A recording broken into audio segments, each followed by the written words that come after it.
We've got a vidIQ special today. Hope you enjoy it. Like, let's forge dynamite. That's like drink bleach. I made a YouTube channel called Drink Bleach. All right, let's see. What do we got? Jelly bean guys. Deception. Is that a game? I thought most of this was Friday Nights at Freddy's. Am I wrong? I'm gonna do my ASMR savage right here. I'm gonna do my ASMR. All right, COVID Deus. Does this kid have COVID? What is COVID Deus? What does that mean? What happened? What do you mean? When did it stop? How can I go party at the mall now like I used to do? I used to go to the mall. Once upon a time, you could lick the doors. If you're watching this from the vidIQ stream, have a great day. Am I allowed to say my channel name? Oh well, I'm John.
Ladies and gentlemen, boys and girls, children of all ages, thank you for getting this live stream up to 250 likes before we went live.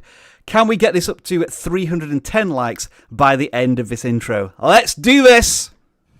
vidIQ. vidIQ. vidIQ.com. Hello everybody. Welcome back to vidIQ. My name is Rob, and if this is your first time here, we are the YouTube tool, the YouTube channel, and the YouTube Learning Academy that educates you on your YouTube journey. And every single Tuesday, what we do is open up our vidIQ doors to share with you our wisdom, our expertise, our experience on the YouTube platform as we audit your channels to hopefully get you to the next level of your YouTube journey. And as always, I could not do this with a plethora, a cavalcade, a faction, a crew of guest hosts. Introducing first, because he's on screen, Dan H. Welcome back to the live stream. I think you were off last week with a headache, but you were still in the chat. But yeah, hello, welcome back. Yeah, I told everyone I had a headache, so they didn't think I got kicked off of the live stream for a week as a penalty. So yeah, I'm feeling way better, rejuvenated. And whenever I hear the word plethora, I think of the movie Three Amigos, which we've been memed into plenty of times. He goes, Efe, do you know what a plethora is? Can we do the thing right now? I'm trying to remember what it is. It's... Is that right? Yeah, something like that. That's a reference for any of you who were born in the 1980s. I'm not sure how many of you are. Welcome, Dan C. Hello, how are you doing? I'm fantastic. How are you? I'm great, Dan. Thank you very much. Jeff, how are you? Oh, man, I'm doing all right. How are you doing? I'm doing even better than fantastic. Travis, how are you doing? Hey now, how's everyone doing? Oh my word, I'm doing so well. I mean, I guess I asked that so many times that I just feel better and better every single time. Let's go to the chat. And Travis, since you're on screen, let's do some shout outs. Who are you saying hello to this week? Okay, we got Beanie Better. We got Noob Dudes. Is that Noobs Dudes? Yeah, Noobs Dudes. Cool name, whatever it is. That is a cool one. Fatal Reaper. I think we talked about that one before. Of course, the moderators. I see all your DCU Studios, Deshin, and let's do one more. Let's do Cymax. Let's go back to Jeff, and you can do some shout outs this time. We got John C in the chat. Hey, what's up, man? We got Loser Anna, as per usual. Thank you for being here. And we also have Slime and Crafts, I believe is what it said. So shout out to all of you. And Dan, see if you want to continue with your efficiency of words and shout out some channels. Oh, yeah. I'm very efficient with words, and I would like to shout out some channels. Let's start. Office Crow. Hello to you. Did I totally mess up your live stream? Did I just bring it down a notch? It sounds like you're an automated voice, where we just type in words and you say something. I take offense to that. Woken. Hello to you. We have Rexus is back. Welcome back. The Apple Army. Hello to you. It's moving too fast. Stop. I'm trying to scroll, YouTube. Eco Hot Dog. I have some questions about this name. Technically Code. Okay. And let's go with one more. Special Agent. Oh, I missed the number. I think it was he's a special agent, but it's so secret. We don't have a number. Dan H. Let's go with you. Yeah, absolutely. It was 007, I'm guessing. We got the Cricket Badgers, because we don't need no stinking Badgers. Driver 53 Gaming. Ben Swam, and of course, Andy Triple HDX, one of the moderators, an avid wrestling fan, as we all know. Welcome to the chat. Okay, I'm going to try some shout-outs here that include Johnny Diggett. Ooh, a bit of a Macho Man reference there, perhaps. Fortnite Legend, RiftX FN, Samars Tech, hello to you. DC Universe Studios Batman channel. And finally, we could not do this live stream without Gustav Animations. Folks, welcome to this vidIQ live stream. Thank you for getting us already to 400 concurrent viewers and nearly 400 likes. If you're not a subscriber already, then if you do subscribe throughout this live stream, you will see your name appear on screen. So isn't that fun? Get your name appearing as an animation, if nothing else.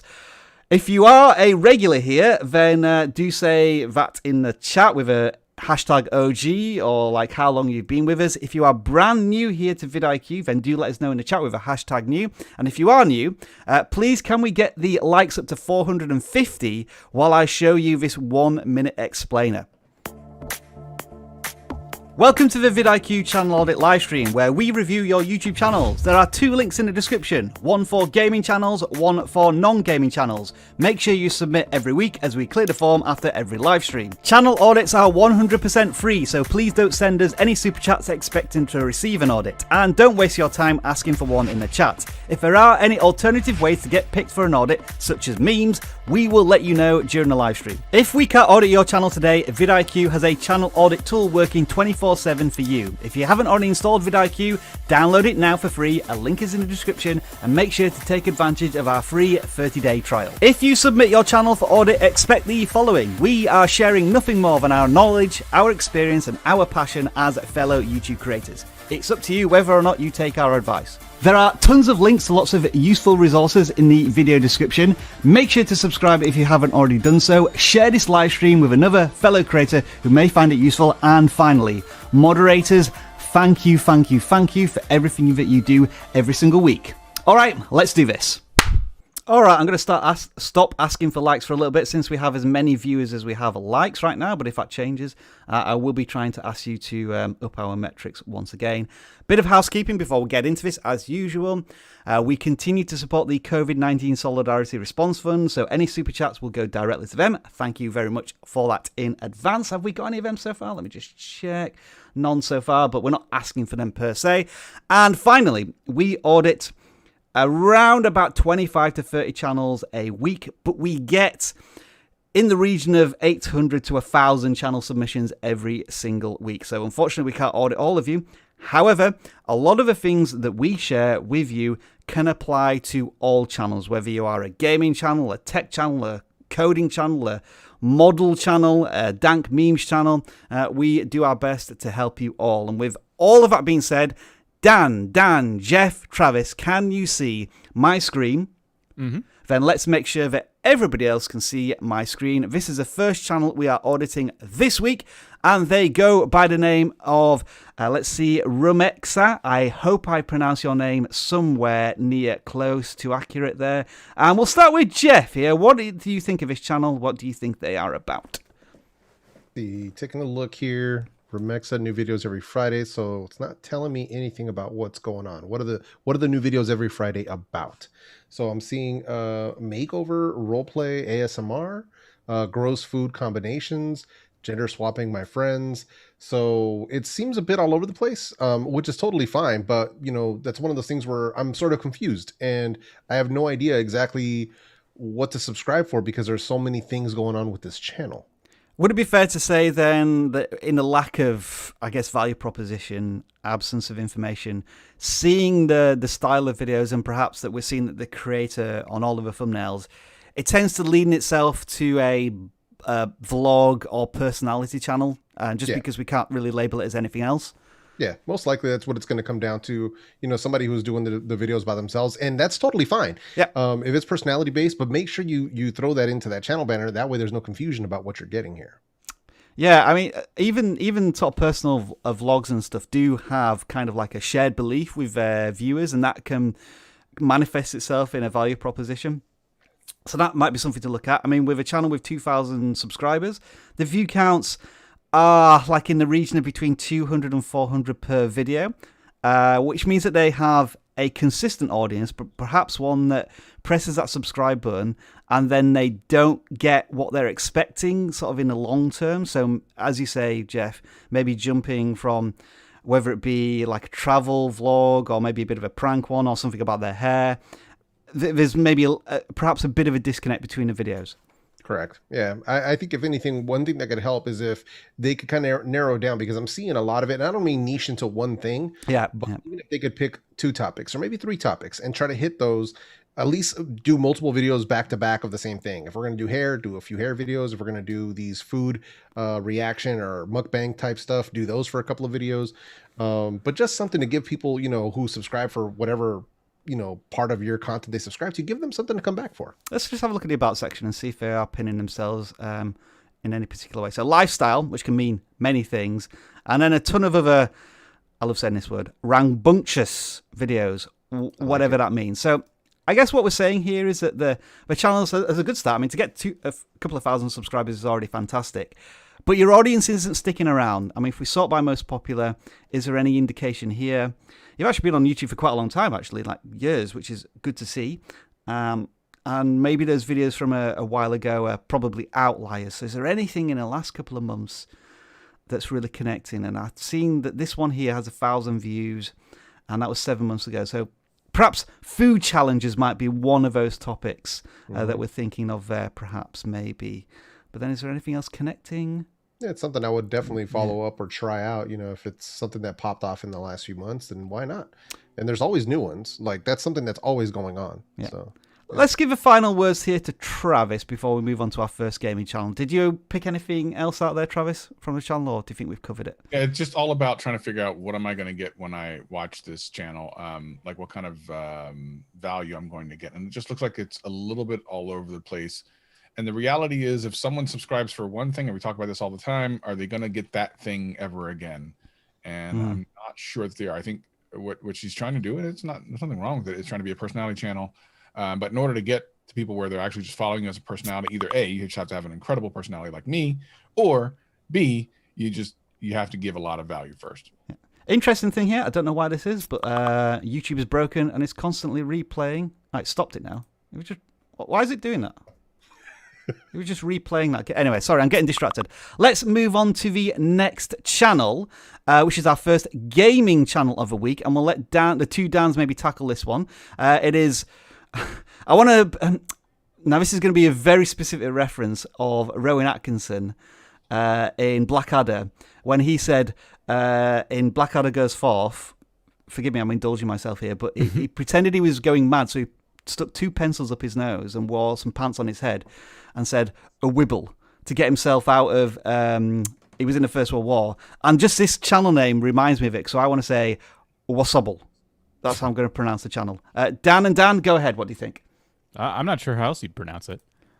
So this person was the first person to submit, and I mean, how lucky. How many people here who have been on YouTube for a while, been submitting for a while, and this person just started like a week ago. Good point. Welcome to Channel Audits. So it's too soon to tell you all the things we would tell you as if you've been doing this for a while and you haven't been seeing a lot of success. Like, I'm not seeing custom thumbnails, but your first 3 videos are shorts.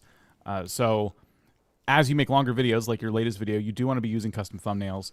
And a lot of the biggest thing I'm seeing here is there's a lack of focus in the game you're playing. Now, again, very, very early on in your journey, maybe you're trying a few different things to see what's going to get views out of the favorite games that you have that you enjoy playing, which is fine to do. You know, collect some data on the different videos, get a feel for making videos. So take it slow. There's no reason to rush into this. But as weeks go by and you keep uploading videos, I would like to see you narrow this down to just one type of game. You can certainly do shorts and longs on that game, but I would try and stick to one, because if right now I subscribe to you because I saw your cooking and eating Technoblade short, and then the next video was a Minecraft video, I was very encouraged by that. I'm glad I subscribed to you, but then we're doing GTA. Now I'm starting to lose a little bit of interest, and when I lose interest, YouTube realizes I'm not really watching anymore, and eventually they will just stop pushing me your videos. Isn't it interesting how, like on Shorts, where you can't choose a thumbnail, sometimes the thumbnail can be intriguing and useful. I just look at this one, where it's the extent of Marge Simpson's hair, Minecraft. And I know this is like a very basic thumbnail, but it ties so nicely into the title. And I'm wondering if that video got a lot of views because of that, like, almost by fluke thumbnail. I could be wrong here, but it's just an interesting observation. Dan H, right. Any more thoughts on this one, or do you reckon we're good to move on? Yeah, I mean, there's no reason to stick on this too much. Dan C has a great video on our vidIQ YouTube channel about growing a gaming channel from this year, from last year. Go check that out. Great Me tips, from 2 great years advice. ago. I just want to add that I did a semi-good video, but Dan's videos were really good videos. Yeah, sorry, I didn't mean to cut Rob Wilson out because he doesn't get much attention around here, so he sometimes craves it. Go watch that. That'll give you tips and tricks, and we'll move on to some more experience videos. Yeah, welcome to YouTube, though, Wassobble. We wish you the best of luck. Folks, if you are enjoying this live stream, then now is the time to subscribe for more live streams just like this and all of the useful tips and tricks videos that we do provide you. So do make sure to click that red button. We're going to move on next, and we're going to do this early, Travis, because I know you tend to get hungry if we show too many food channels towards noon. So this was your pick, One Pizza Too Many. Nice, intriguing title for the channel there. Why did you pick this, and what do you think of the channel? For some reason, I always pick food channels, but I like the name. I consistently talk about how names that are memorable are winners just off the bat. Like it. And another thing about this is it's good for SEO. Yeah. Someone's typing in pizza, you never know, you might get you might actually get suggested for that. So I love the name of the channel. I love the thumbnails. I mean, my goodness, these are. I mean, at least the last row, the most recent row of ones are just, I mean, I want to eat them. I want to eat all of them. And that's what you need as a food channel. Maybe bright, vibrant, close up. You don't need text. Like they're just hitting all the right spots. And as you can see from a view perspective, some of these are really killing it in a very short amount of time for a channel this size. So really well done. Looks like they've pivoted from thumbnail styles from a month or so ago to what I think is a much better thumbnail style. Yeah, what do you think to the logos in the corners? I'm just curious about them. I don't know if Ninja is a type of pizza, and then you've got your channel logo in the top right-hand corner. Ninja's an appliance. Yeah. Oh, right, okay. So it's making a pizza. I wouldn't bother with that, to be honest. Okay, right. Seems like they're niching into that particular market that has kind of taken off through the pandemic of air fryer sales and Ninja Right. sales and all that have picked up. So I've seen a few channels that I've run across where they've gone into where they were doing recipes and general cooking to where they've niched down into like air fryer and Instapot recipes and have seen a lot of growth. Yeah. So that might be what they're trying here. But I agree with Travis. This last week of their thumbnail styles with the bumped up saturation, the better lighting, dude, excellent. Yeah, I want to go to the about section because I'm just wondering if maybe they are an affiliate or like they're connected to Ninja in any way, because obviously we would be suggesting at this point, if you haven't got a kind of like an official relationship with this company, that you probably want to be doing that, but I'm sure you already are to some extent. What I'm also impressed by here is that the channel does say one pizza too many, but they're not necessarily covering pizza per se. We're looking at burgers here as well, and that is a very successful video, 1,000 views. And I think also when I sorted by most popular, I was just checking here. For a channel that has most views is 6,500, they've got 800 subscribers, and then when you look at the average view counts, 500, 400, 300, we were talking about the previous channel which had 2,000 subscribers and a couple of hundred views. This is a very healthy community that's building here, isn't it, for their content.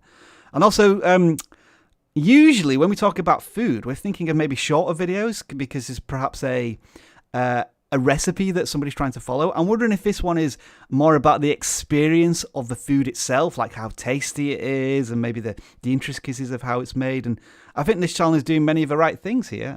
So it's just progression that's going really well.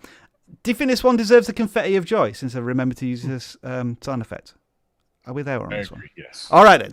So not only because it's food, but because I think they've got a very nice growing channel here, you get a confetti of joy, and hopefully you're going to be hitting 1,000 subscribers and monetization very, very soon. I'm just going to leave any final thoughts here to Dan, the two Dans, if you had any. If not, then I'm happy to move on to the next channel.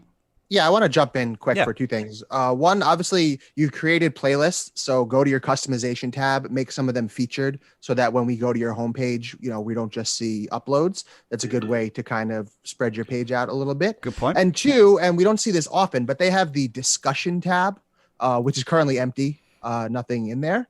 But just sort of another outlet for you to post things and to potentially talk to people. And any space that YouTube gives you is always a good thing to do. Since you don't have the community tab yet, here's another space to potentially talk to some of your users. I think this is quite an old thing, and I don't think it's if somebody posts a comment there, I would just hold out for the community tab. It's probably going to get it in less than a month, but definitely start using the community tab. Oh, let's gain some more subscribers there. I'd like two questions. What do you think of a channel banner? Do you think that's a strong enough vibe? I just felt it looked a little... There was no focus for me in the channel banner. And I was just wondering if maybe that needed touching up a little bit. But what are your thoughts, generally? Pizza. You think we just need to see a pizza in there, Dan? I would take that big pizza spatula, and I would retake the picture with a pizza coming right at the camera, have the background blurred. Yeah. I'd make that the banner. If there's not going to be any text like a value proposition or anything, that might be enough. Maybe if you're redoing it anyway, throw a value proposition under there. But yeah, it's not screaming pizza to me. I think you would have to know a little bit about pizza to know that the giant spatula is what they use to take it out of the oven and things like that. Boom. And do you think this channel should experiment with YouTube Shorts, or do you think, given how the channel has nice momentum, Shorts is something that might upset the rhythm at this point? I think it's up to them, but cooking channels I'm very envious of them because I think they'd make fantastic shorts if you speed through making a pizza or something. That's just my opinion. I would love to see a channel like this try that, but I know that people are a bit hesitant because the metrics, you get a bunch of subscribers, but then they don't come back, and it's a whole thing. One pizza too many there. Thank you very much for submitting your channel. Every week, Dan thinks up of another idea that we should do in Twitter. And this week, he asked you, the community, to fill in the blanks of what Rob and Savage should do during a Tuesday channel audit live stream. We had many different challenges, suggestions like dance like nobody's watching. Savage and I should do that. Show each other your least favorite thing about YouTube. Should undergo meditation during the Tuesday live stream. That would be extremely boring. Have a Lego set building race. Lots of fantastic suggestions. The winner, though, if I can find it. Have I already gone past it? Can somebody help me out? Where was it? And I've forgotten what it was now as well. I've got the channel lined up, but I just can't remember which one it was. Oh, it is right there, Caleb. Right there. Right. Okay. Yeah. Yeah. So later on, the winner, you're going to see both me review Savage's channel and Savage review vidIQ. So look forward to that. Simple suggestion, but we liked it. And the winner is this channel that we're going to audit now, which is the Future Millionaire Band Director. So then, I'm going to I think Dan C, I don't think you've seen this channel yet because we were just looking at it before we went live. So can you tell me what this channel's about? Just real quick before you get Hey, Savage. Hey, Savage. I just had to come in and say something because I saw the name of this channel and I couldn't stop laughing. I'm telling you something right now. I just couldn't stop laughing. There's never been a band director in the world that's ever made any kind of money. We know this. Right. I mean, definitely not a millionaire, but listen, you can work at the local pizza restaurant. You can do one pizza too many. I got you. It's all right. But I need you to calm down with that future millionaire business right there because no band director is so funny to me. You know you're gonna be locked in your parents' basement for the rest of your life if you're a band director. Listen, Thanks, Savage. I just want to let you know. I'm sorry. All right. Clear off. I'm supposed to give you a disclaimer before I get Savage on screen. Dan, can you just say some words to get Savage off screen? We need him off now. Happily. Right. Yeah. Okay, Dan. So let's get back to the actual channel. The Future Millionaire Band Director, close to hitting 2,000 subscribers. What have we got here?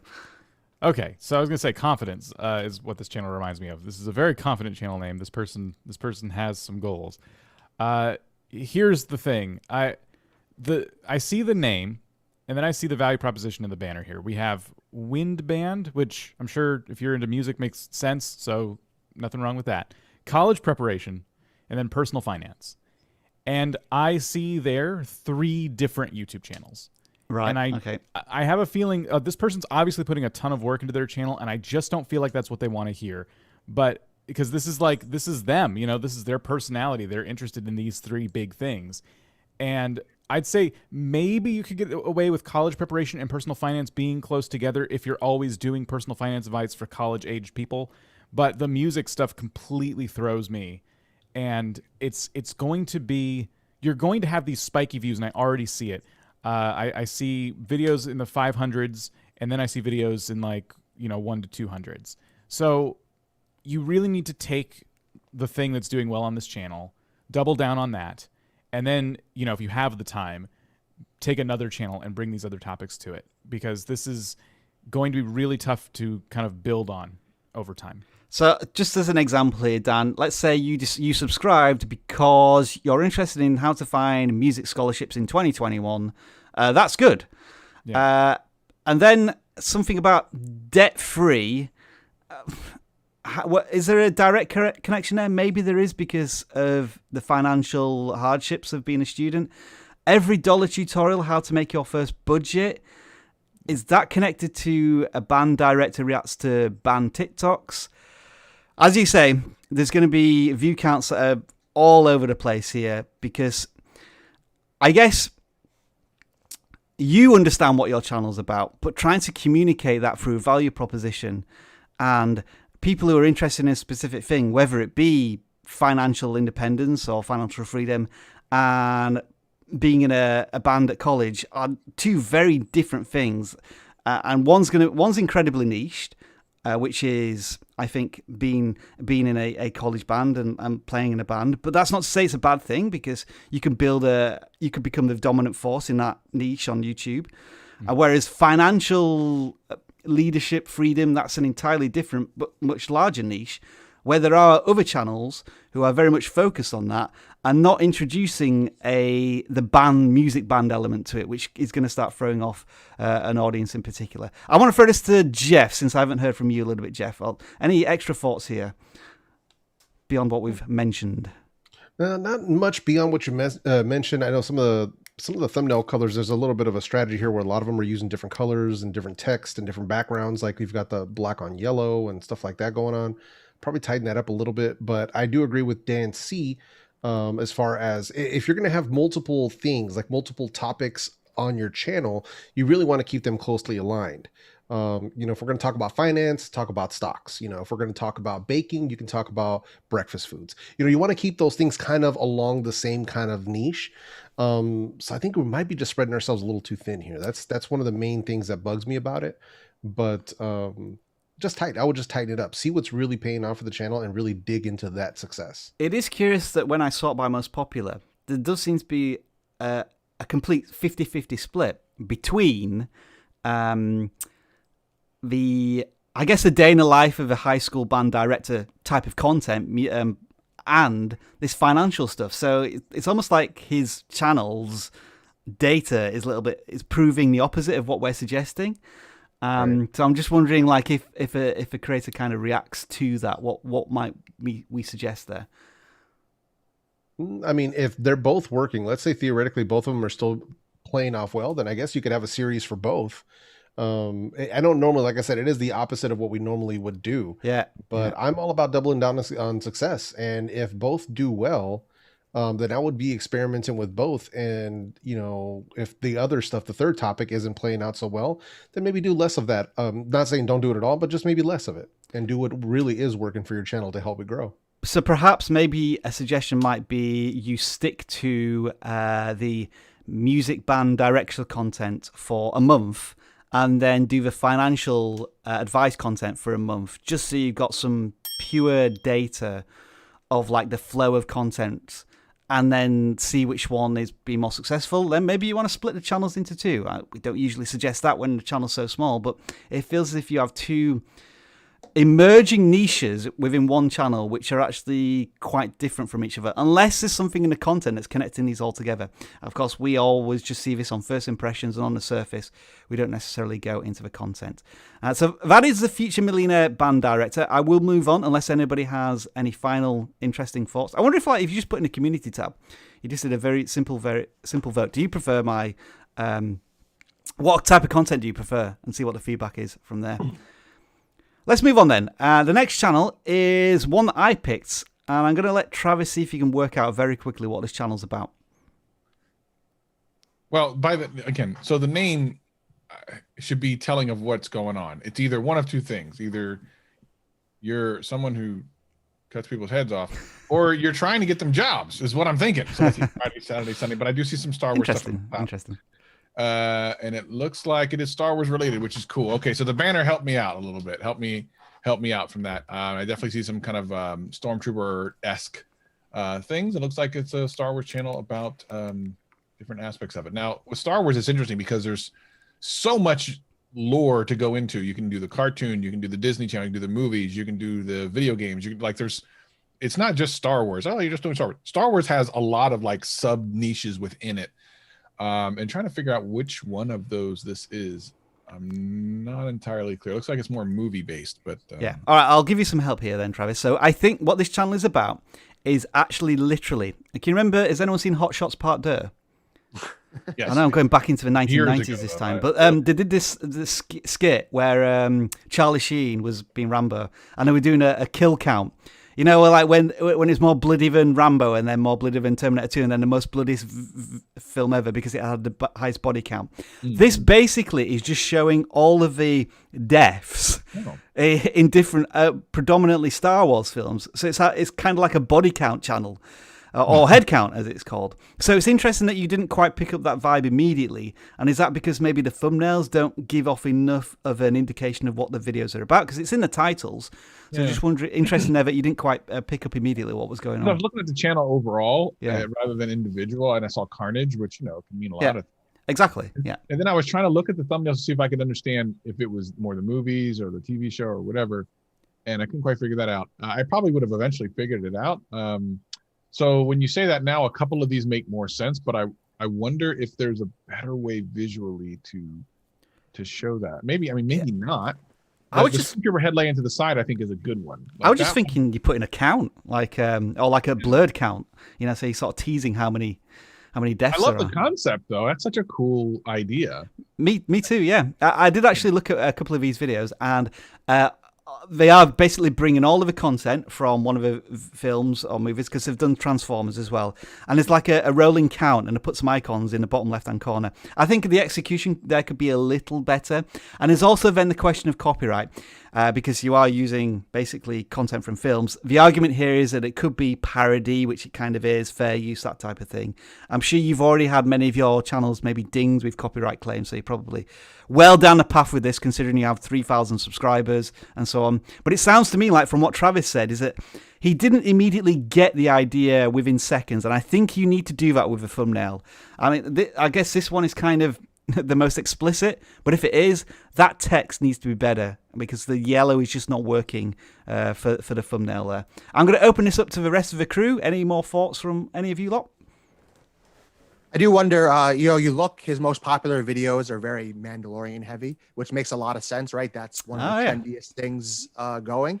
So if you're going to go away from Star Wars, which you did in that last video, maybe Indiana Jones, even though it's LucasArts and it's sort of in the same vein, maybe that's not the way to go. Maybe it's to find something a little bit more trendy, a little bit more popular, and to do that as your sort of divergent path off of Star Wars, as opposed to doing something that's, feels more Star Wars-y, but is probably not going to be trending anytime soon. I know I watched a bunch of Indiana Jones this weekend, so I love those movies, but I'm probably not looking for Indiana Jones content at the moment. I think maybe you could do, maybe you could move on to Avengers, but I guess, or like the Marvel universe, but I guess in that one you'd need to do a lot of injured or monsters who died, because like it's one of us.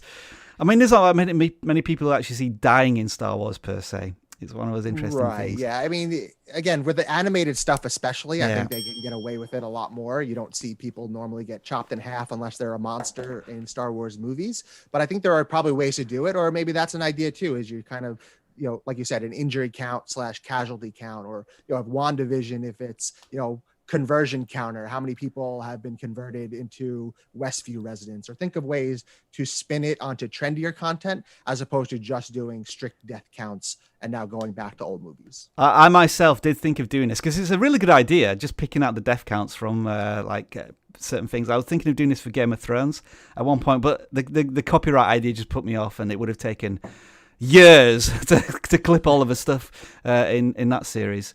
That is Headhunter, though. I think a really good idea. Maybe I think the channel banner, instead of saying Friday, Saturday, and Sunday, could probably be updated a little bit there as well. But nice idea.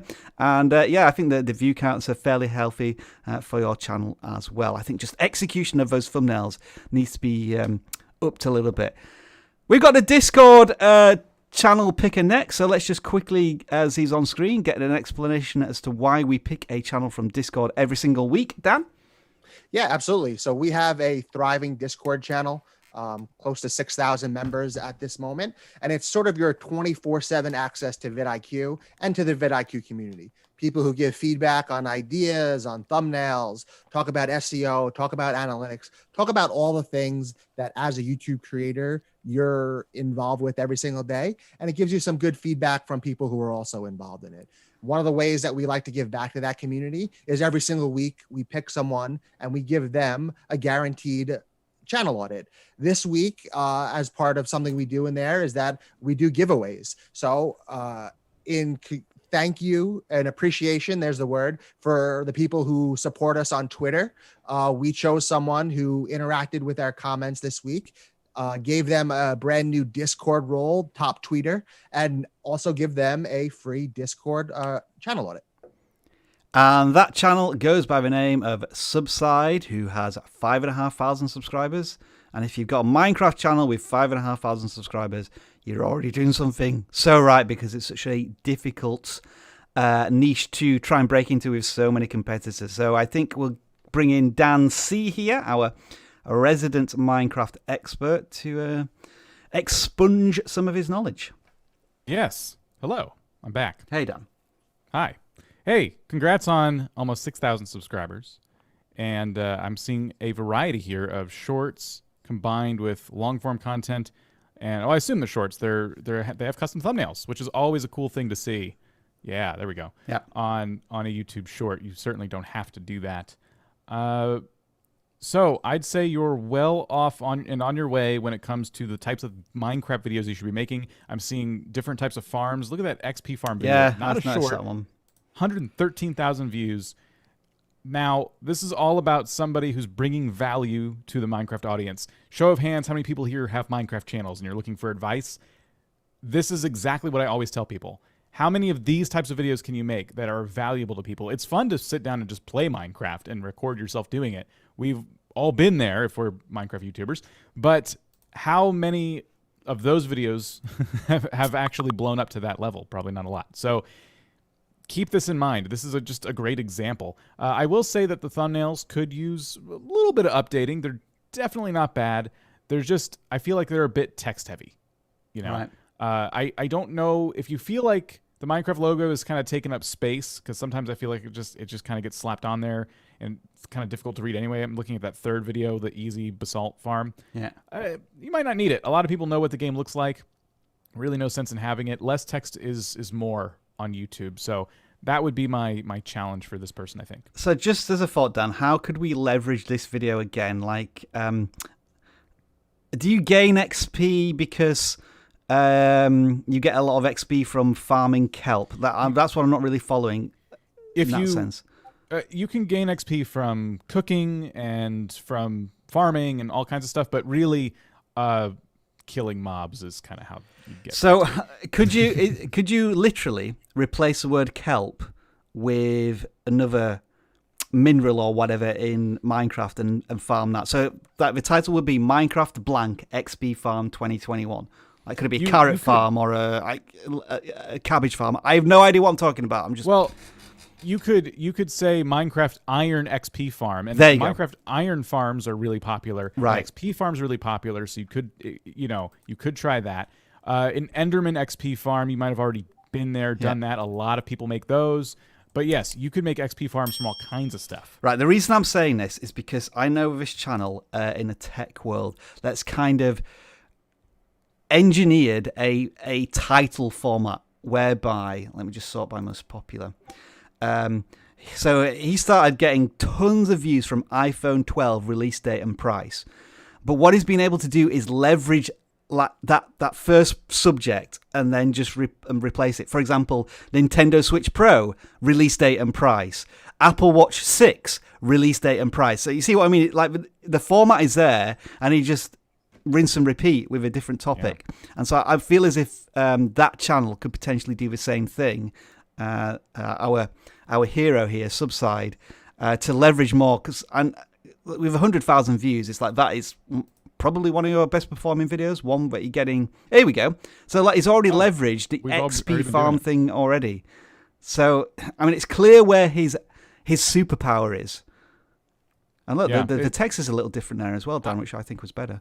I think you're right, and I think that they really got hung up on this kelp XP farm. Now, it's interesting. I've never seen a kelp XP farm, so maybe that is what is drawing people in. But I think that any kind of XP farm, what other weird things can you make them out of? Because I think that's probably something to try. Maybe you have, maybe we're just not seeing it because you did try it and it just didn't do that well. True, that is true. But you've covered this kelp XP farm. I'm seeing 4 times now as we scroll down. And fish farm there. Didn't do as well, but like still one of our highest rated videos on the channel. Right. So Iron Farm, there you go, Dan. So he has tried these. They've tried Iron Farm. I just wonder if they've tried it in the context of gaining XP from it, because you're cooking the iron rather than killing the iron golems. So these are just different ideas we're throwing at you without seeing exactly every single video you've ever made. We don't know if you've tried them already, but just these are the patterns you want to look for. There's only so many ways you can build a kelp XP farm. You're probably sick and tired of making them, and you might want to try making other types of XP farms. The important thing here is that your audience is likely not sick and tired of you doing these types of videos, because more people watch them. Yeah, I forgot to do something earlier on. I forgot to do our meme of a week. So this is going to require a bit of setup, right? So let me just great one up there right now, by the way. Let me just tell you what we need to do here. So this is #ChannelAudits. I want you to send your memes, such as wow, this one's so good. Awesome. I mean, we will have to pick one that of the better ones I've ever seen. All right. Is that the Savage app? Oh yeah. Right. So Savage phone. What's what the subscription price on that thing? What we usually do is we do it through a picture of something that you have to meme. So this is going to require a bit of setup, but just get your cameras ready to take a screenshot of this, right? And I want you to meme this thing. So hang on, like give me 20 seconds here. All right, let's just put that there. I don't want this phone, by the way. I can just imagine it screaming out savagisms from my pocket when I'm not even touching All right, it or doing anything. You gotta watch. You gotta look. There you are, folks. Take a screenshot of that, and then just meme it for the next half an hour, and then we'll come back and the best ones we will pick to submit. But I think because this one is so good, this Savage film. Yeah, look at the details on it though. Read the details. I think we've got to audit this channel. Let me just get back on screen. Just bear with me a second. Just my camera. So what we're looking at here. So we've got the Savage phone here, which has a 69 megapixel main camera, a Savage Assistant. It comes with a wrist strap for a phone. It comes with Zenzarius. Free turtle ASMR videos. You need them. Notch bigger than Savage's forehead. All for $999. Savage or Travis, when this becomes an Amazon review, what do you do with special Amazon review ones? Amazon Renewed. Yeah, I mean, there'll be plenty of them maybe on Amazon soon. So maybe you want to take a look. I mean, we got to audit this channel. That's an example. Yeah, so fantastic, relevant meme. We got to audit the channel. So let's get in there. Did you see the disclaimer with under the price? Yeah. Without storage, battery off. Nice. All right, so this is Max Tech Studios. This is right in Jeff and Travis's wheelhouse, being a tech channel. So I'll let you loose on this one. Start off there, Jeff. So I'm looking at something real quick. All right, there we go. All right, sorry, my mic had been muted there for a second. So Max Tech Studios, carrier reviews, best cell phone plans. I like what I see so far. We've got the red pocket review. So let's see what we got here. I like the thumbnail. This needs to stop. I really like that. It's making a statement in the thumbnail, which I like, and it's not the same statement that he's making in the title there. So yeah. I like what I'm seeing so far. Let's just stop there for a second, Jeff, because this creator might have been put off by this idea because it's not performed as well. But I mean, this might be a one test thing. Why do we like this thumbnail so much? I mean, you just touched on it briefly, but what's the strength of this thumbnail and title together? I mean, it lets you know exactly what he's doing. He's putting that opinion right there to elicit that emotional response. Yeah. And it got me. Like, as soon as I saw the 6 videos across the top row, that thumbnail drew my eye. The text on it drew my eye. I'm like, oh, what needs to stop? And it makes me want to click. Yeah. So that's the concept of a thumbnail that stops you from scrolling because there's like an emotional hook and draw there. And then the title just complements it, doesn't it? It gives you context. So even though this video may not have performed that well, I think you're going in the right direction with that type of pitch to your audience. And so I just want to quickly stop on that point.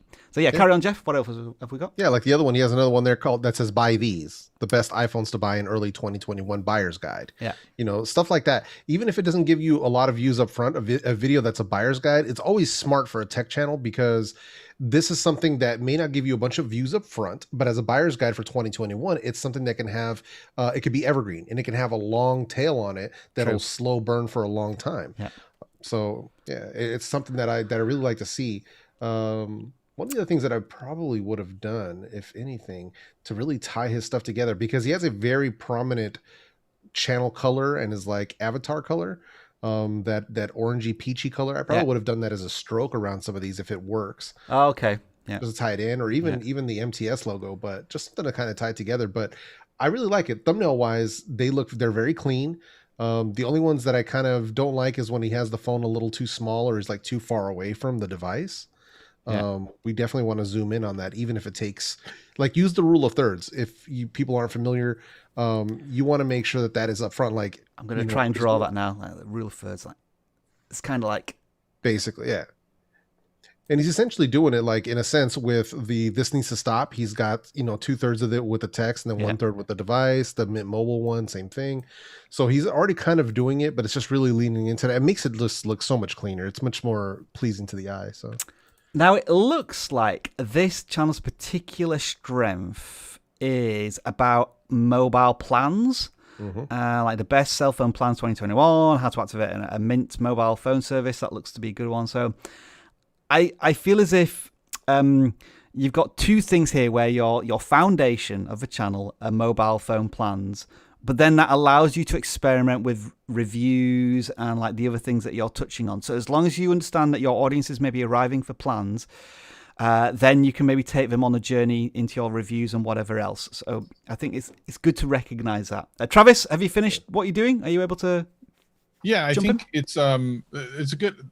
One of the things about tech, especially in mobile tech, there's a tremendous amount of creators here, and one of the better ways to get in as a quote smaller creator is looking for the places where the bigger channels are not doing content. So tips and tricks, there's a couple of channels that do tips and tricks, but those videos do very well. Like the tricks that no one knows about your phone, like those always just do really well. I like the idea that you're covering like carrier plans, because people do want to know that information, but very few channels are actually covering it. So you definitely could make yourself kind of dominant in that area. You know, and then as you get larger, if you want to, you know, kind of cover the larger phones as a review, that's one thing. But I think you can really do a good job by hitting everywhere where all the other channels are not. And that is like some of the budget-minded stuff. There's a couple of channels that do budget-minded stuff. And I think that's a really good point to leverage, especially if you're starting out. As you say, sometimes the less sexy parts of a niche, in this case, you know, mobile plans for tech, for smartphones, is underserved by the creator community. And that's where you can kind of find your little niche on YouTube, but then grow out from there. Another thumbnail I just picked out here, just a really interesting design there, like the 12 minutes, a small phone. It's like obviously smaller in the thumbnail. I think remember when you did it, Savage, you did it so that it was like a tiny thing in your hand, but they've just put some interesting Lego bricks around there to add a bit of intriguing visual flair to it. And so that is Max Tech Studio. And as I say, we will be back to look at more of our tweets, hashtag channel audits later on. But now I've decided to completely derail this live stream with something that we used to do in the past, in the sense I like to play games because I like to add a bit of variety to these live streams. And yeah, we're going to play a game for a short while here. My co-hosts have no idea what this game is because I've withheld it from them until now. And that game is... I don't think I have a drum roll sound effect, so I'm just going to bring it on screen. Creator versus country! Woohoo! Silence. Thank you. I got some sound effects from there. So what we're going to do for just a couple of minutes here is Dan, Jeff, and Travis, you have to guess whether the creator has more than the population of a country. For example, the population of the US is about 330 million, and T-Series has a population or a subscriber count of about 130 million. Like, which has most? So that's a very basic example. But I wanted to do this as a versus. So I'm going to do it as, I'm just going to pick this out now. I'm going to do Jeff versus Dan H. And then we're going to do Travis versus Dan C a little bit later. Who's excited? Give me a thumbs up or just abandon this live stream, one of the two. So, Dan H and Jeff, do you understand the rules of this? I think so. I think so. It's a first to three. And so I'm going to start with Dan H. And if you're drawing, we'll do like sudden death. So, Dan H, I'm going to start with you. So you're going to do this. Which has more? The country of Italy in terms of population, Okay. or Justin Bieber? Which has more? Italy or Justin Bieber? This is subscribers, I'm assuming. Right? Yes, On Justin Bieber's channel. So Italy has to have what, like 20 million people? Would be my guess. You know, I'm not from Europe, so I'm gonna guess Justin Bieber. All right, so Bieber. Italy has a population of 60 million. Justin Bieber has 61 million subscribers. So, ding, you were right. Just correct here. Let me give you a ding there. Well done. So, Jeff, hopefully you understand the rules from that. Mm-hmm. All right, I'm going to give you this one. So, this is the population of Spain versus the YouTube channel Movie Clips. Ooh. Population of Spain versus the YouTube channel Movie Clips. I'm going to go with the population of Spain. Okay, so the population of Spain is 46 million. And Movie Clips has 49.8 subscribers. So you are incorrect, sir. That was wrong. We're going to go now back to Dan H. And we will have the population here of Poland versus... Let me see. Who am I going to pick this time? The population of Poland versus Katy Perry. So these are all pretty close so far. So I don't know if there's really any advantage here. Poland, I'm assuming fewer people than Spain. Katy Perry, pretty popular. I just watched an old clip of her on Howard Stern the other day. We went back and forth. I'm going to go Katy Perry. All right, I'd rather be in Katy Perry than Poland. Katy Perry has 39.9 million subscribers. Poland has 37 million people. You are indeed correct. You are now 2-0 up here, but Jeff does have a point in play. So, Jeff, we will go with the population of my adopted country, Canada, versus... the WWE on YouTube. Ooh. Canada versus wrestling. What are you going with? I'm gonna have to go with the WWE. All right then. So Canada has a population of 37 million. The WWE has 73.5 million subscribers. Can you believe that? That is incredible. It's 2-1 now to Dan H. So Dan, if you get this right, you're going to have an unassailable lead, and we are going to go with the population of Belgium versus the population of Belgium versus who are we going to pick here? Bruno Mars. All right, Belgium versus Bruno Mars. Yeah. You know, I have no real point of context here. I couldn't pick out Belgium on a map, to be honest. Well, you see, this is one of the reasons why I picked it, because the stereotype is that Americans never travel outside their country, so they have no idea of the outside world. So this is why I've done it, to try and prey on your insecurities as Americans. I don't think it's really working so far. I have no insecurities, so you're kind of going against the American stereotype there. But I have not been to Europe, so you're playing on that one pretty well. Like I said, my thought of Belgium is chocolate and waffles. So I'm going chocolate and waffles. Let's go Belgium. So even though I do like Bruno Mars. Belgium has a population. I've lost it on my sheet now. Belgium has a population of 11.5 million. Bruno Mars has 29.3 million subscribers. So you are incorrect there, Jeff. This is your chance to now level up here in this exciting game. I don't know how many people have abandoned the live stream since I started this, because I've not got that screen up right now. Jeff, we are going to go with the population of Chile versus... 100, actually. What's that, Travis? It looks like about 100 people, actually. Really? Oops. So the population of Chile versus Brightside. Ooh. Brightside, just Brightside? Brightside, yeah. Just Brightside. I'm going to go with Brightside. Okay, so Chile has a population of 90 million, whereas Brightside has 30... I've lost it here, but they've got 39.2, so you are correct. Okay, it's sudden death here now. So what we're going to do is we're going to make it pretty simple. So I'm going to ask you, and you two just have to give me a number. So tell me, and the closest wins here, how many subscribers do One Direction have? So Dan H, give me a number, and then Jeff, give me a number. How many subscribers do One Direction have? 112 million. So you think they've got 112 million subscribers? Okay. Yeah, a bunch of little girls. Jeff, how many subscribers do you think One Direction have? I'm going to go with 64 million. Okay, so Dan, you went for 112 million. You know that there are only 4 channels that have more than 112 million subscribers on YouTube. Yeah, and One Direction is one of them. None of them are One Direction. They have... I've lost them. Where were they? I'm just going to say Jeff is right by a mile, because I think it's about 35 million. So you were well off there.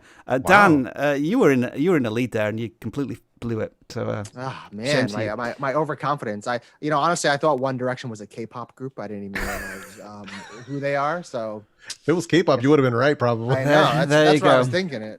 All right, you were right, Travis. That was an absolute disaster. We lost about 100 people during that part of the live stream. I'm going to do part 2 where we have Travis versus Dan later on. I'm going to have to streamline that somehow.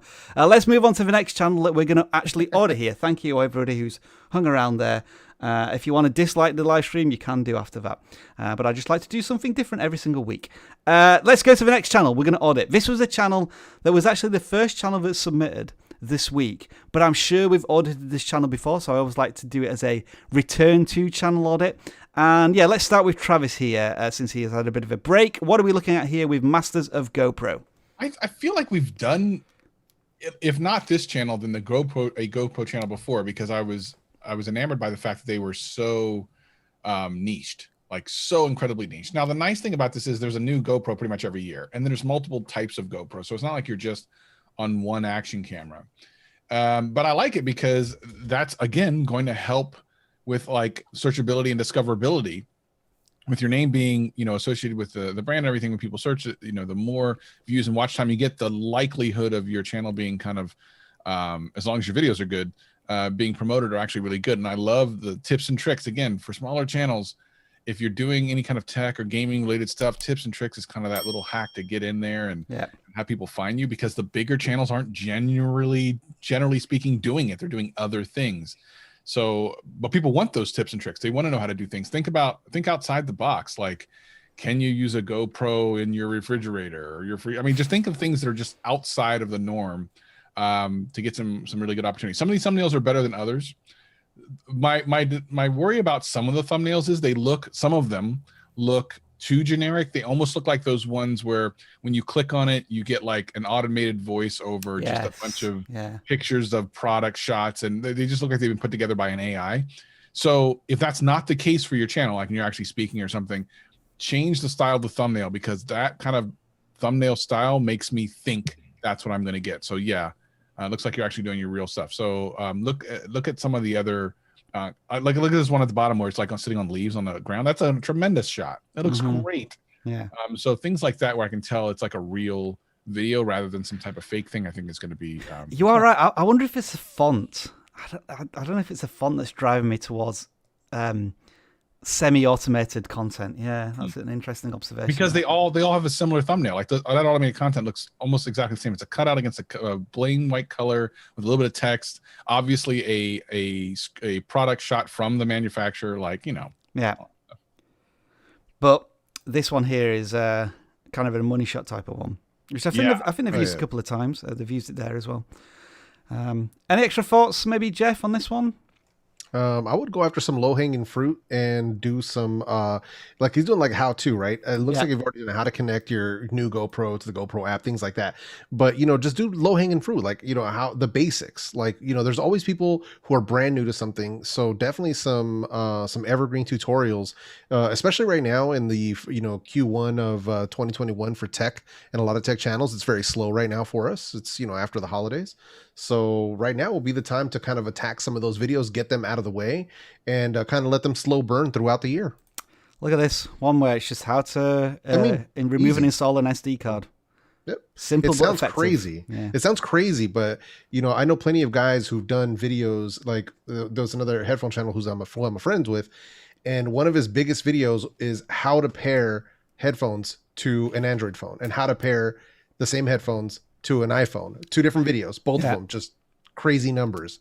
And it's the most simple type of content, but there's so many people that don't know how to do that, or they're just learning how to do it, that there's always going to be, you know, value for that kind of content. It's funny, actually, I think I got an action cam recently, and I was so scared of, because I thought I was going to break one of the seals or like the latch, because I just didn't quite understand how to put the memory card in or something. I know that sounds stupid, but I just wanted to search for a video to see how they did it, just to make sure that I wasn't pulling it in the wrong way or twisting it in the wrong way, which could have broken the product. So yeah, you're absolutely right. Some people just want validation that they're not going to break something the first time they do it.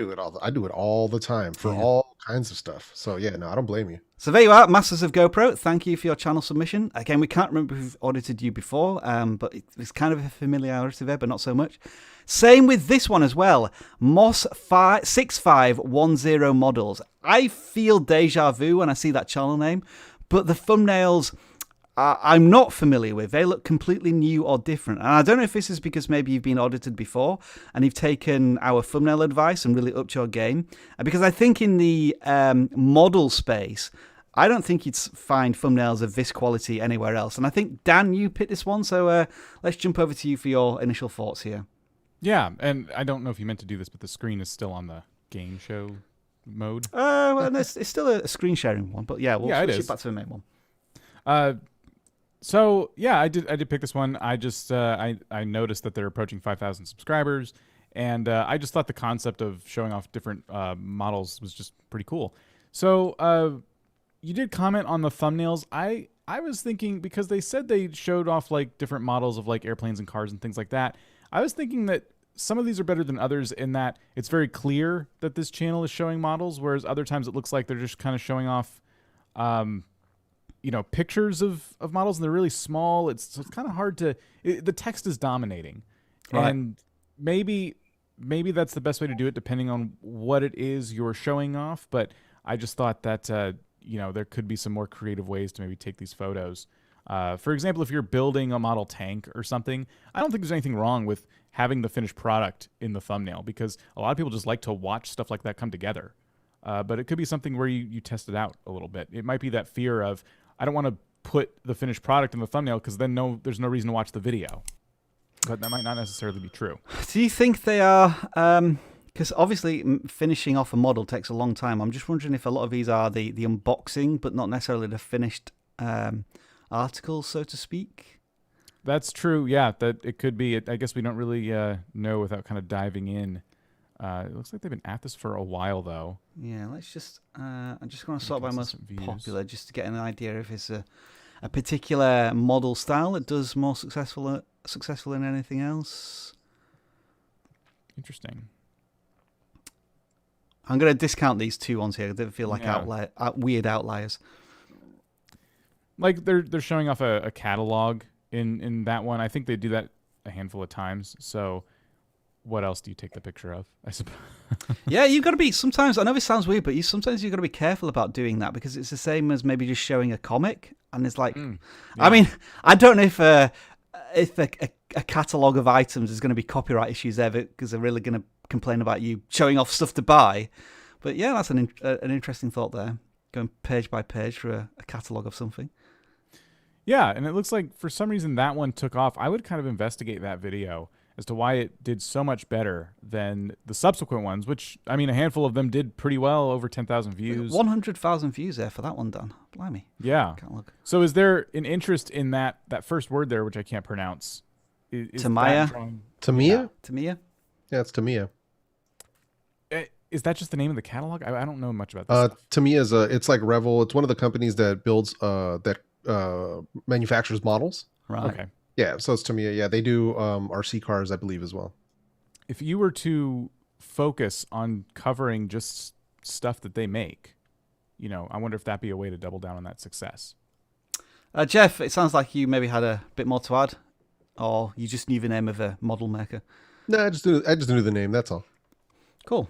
All right. Any thoughts then any further thoughts on this one? I would say like a nice, interesting niche as well, like approaching 5,000 subscribers. And the view counts are fairly healthy. You've tried shorts. Looks as if maybe they haven't worked for you, so you've moved on. That's absolutely fine. You've given them a go. If they're not for you, that's perfectly fine with us. But yeah, they have covered the catalog more. Sorry, I'm still investigating here. Well, they've experimented with shorts too, which is pretty cool. I could definitely see some shorts where these things are getting like a speed build or something like that. I just think that is it a channel about looking through catalogs, or is it a channel about building models? And I guess that's where I'm unclear, and I'm kind of flip-flopping a bit. Any extra thoughts from anyone on this, or shall we move on to the next item of business? I think we should move on to the next item of business. So what I'm going to do here, since when we did that quiz like 10 minutes ago, and it really seems to frustrate the viewers, do let me know in the chat whether you want me to do this again. Give me a yes or no, simple in the chat, and Dan H, just keep an eye on it, and we'll decide whether or not we do round 2 of Dan H versus... Dan C versus Travis. In the meantime, though, we'll do some shout-outs. This is where we pick a random selection of channels who may not get a full audit, but we're going to shout them out, maybe pick something out from the channels, and it does not discount them from potentially being audited later on when we start to pick the random channels. So the first shout out this week is going to go to Productivity Ace, who's hit 459 subscribers. I like your channel banner. Very clear, very succinct. And you seem to do a lot of content about improving, I guess, your own productivity and maybe the productivity in the workplace. I did notice that you had one outlier video, which this one got 12,000 views. And I think it is just like the best clips of Simon Sinek. I think maybe you could leverage that a bit more. I know, like, for example, Charisma on Command goes into very fine detail of looking at the personality traits and mannerisms of particular people. So whether you could do not just clips, but also almost like a review or reaction to famous people, like you've done it here as well with Gary Vee. So that might be something to look at as well. And some powerful thumbnails. I think they're very original for your channel. Maybe they're a bit too loud and shouty, perhaps, for your type of content. And also, just one final thing, I noticed in your videos, you kind of framed a little weird in that the top third of the video is just almost dead space, and you're in like the lower 2/3, which just looks a little bit weird. Maybe you've done that for certain reasons, to include graphics, or because it's a green screen, but that was something that kind of just threw me a little visually as well. But that is Productivity Ace there. That's my shout out. Let's go to Travis. You're going to shout out this channel. All right, Amiri TV. So we got some cool, looks like reaction type stuff. These wannabe chefs, why would you do that? So the thumbnails here are really incredible. Yeah. I can only imagine how long it takes to do these thumbnails. So ladies and gentlemen, if you're into this sort of thing, give this creator a little bit of watch time, because my goodness, the amount of time spent on the thumbnails is probably longer than I spend on my videos. So they deserve more views. Go check them out. And Jeff, we are saying hello to... Hey, so here we've got the hardware maker, 130 subs, and it looks like, well, I'm assuming whenever I see maker, I think somebody with a 3D printer.